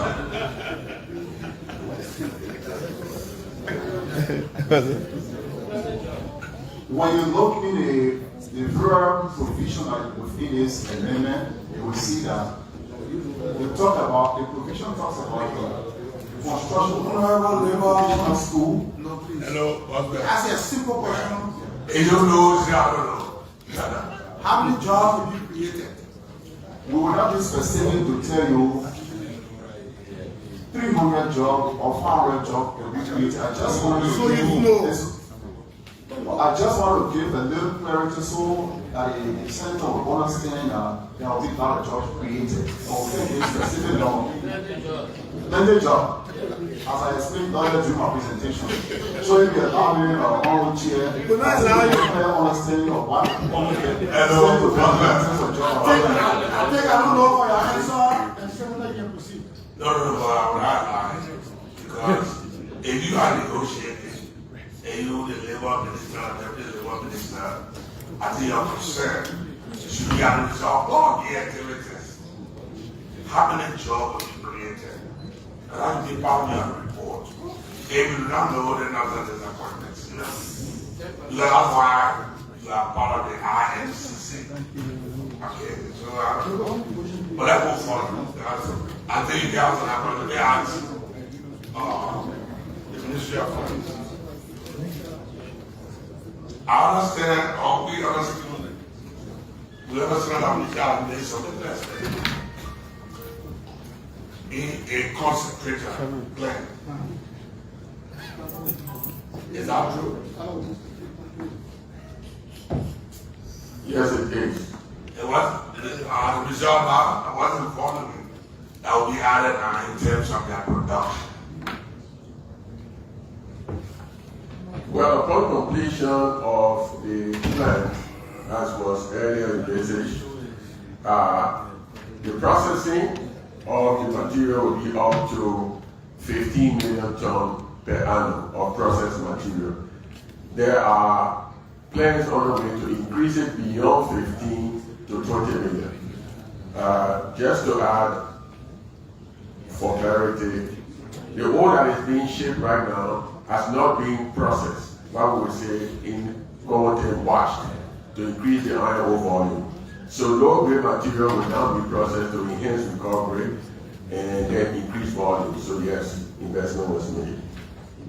It's just one ask. Do we know for sure what is the value of that concentrator?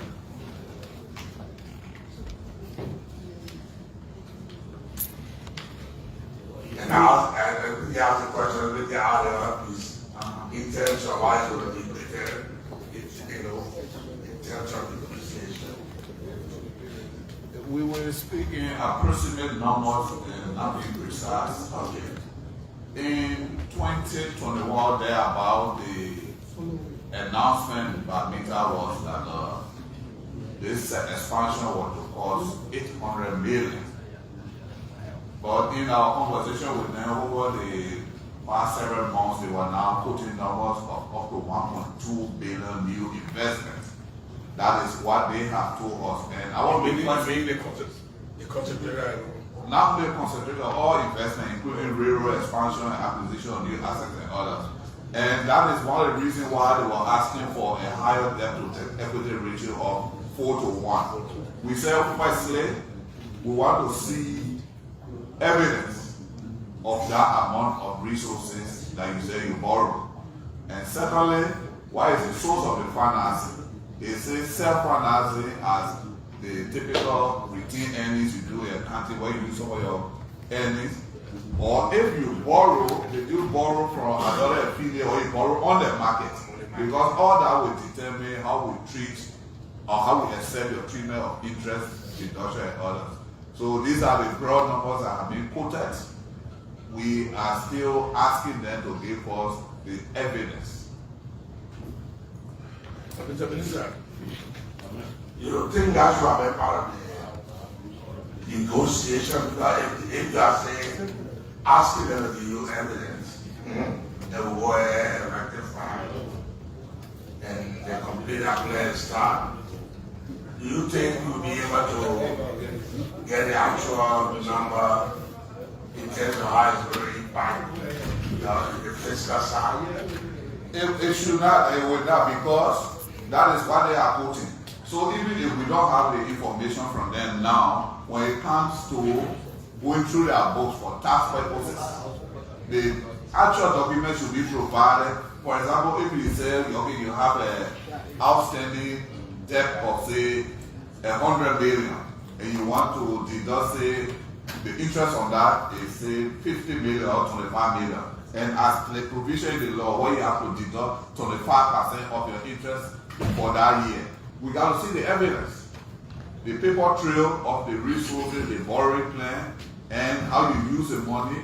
And then, importantly, one of the key things we said here was that the interest deduction will only be applied to the portion of all borrowing or debt that were used for activities in Liberia, on the operations in Liberia. So, thankfully, the LRA has the capacity, both the auditing and legal capacity, to examine all of the relevant papers and ensure that we don't just follow what is announced, but actually documented evidence is available for determining that. So you can say with certain things that in the absence of providing you evidence, at the end of the day, will be on the right of the actual number. Is that what you're saying? No, we will demand a document, but what I'm saying is that because your question specifically was why we don't have it and we're having this conversation. Yeah. And I said whether we have it now or later, it will affect the tax processes. And so it will not affect the revenue that we are entitled to. Because before we accept the claim for interest or any other expenses, we have to see evidence of how those expenses were incurred. So the tax auditors are capable of ascertaining that. So anything that is not documented is discounted. Okay. The chair.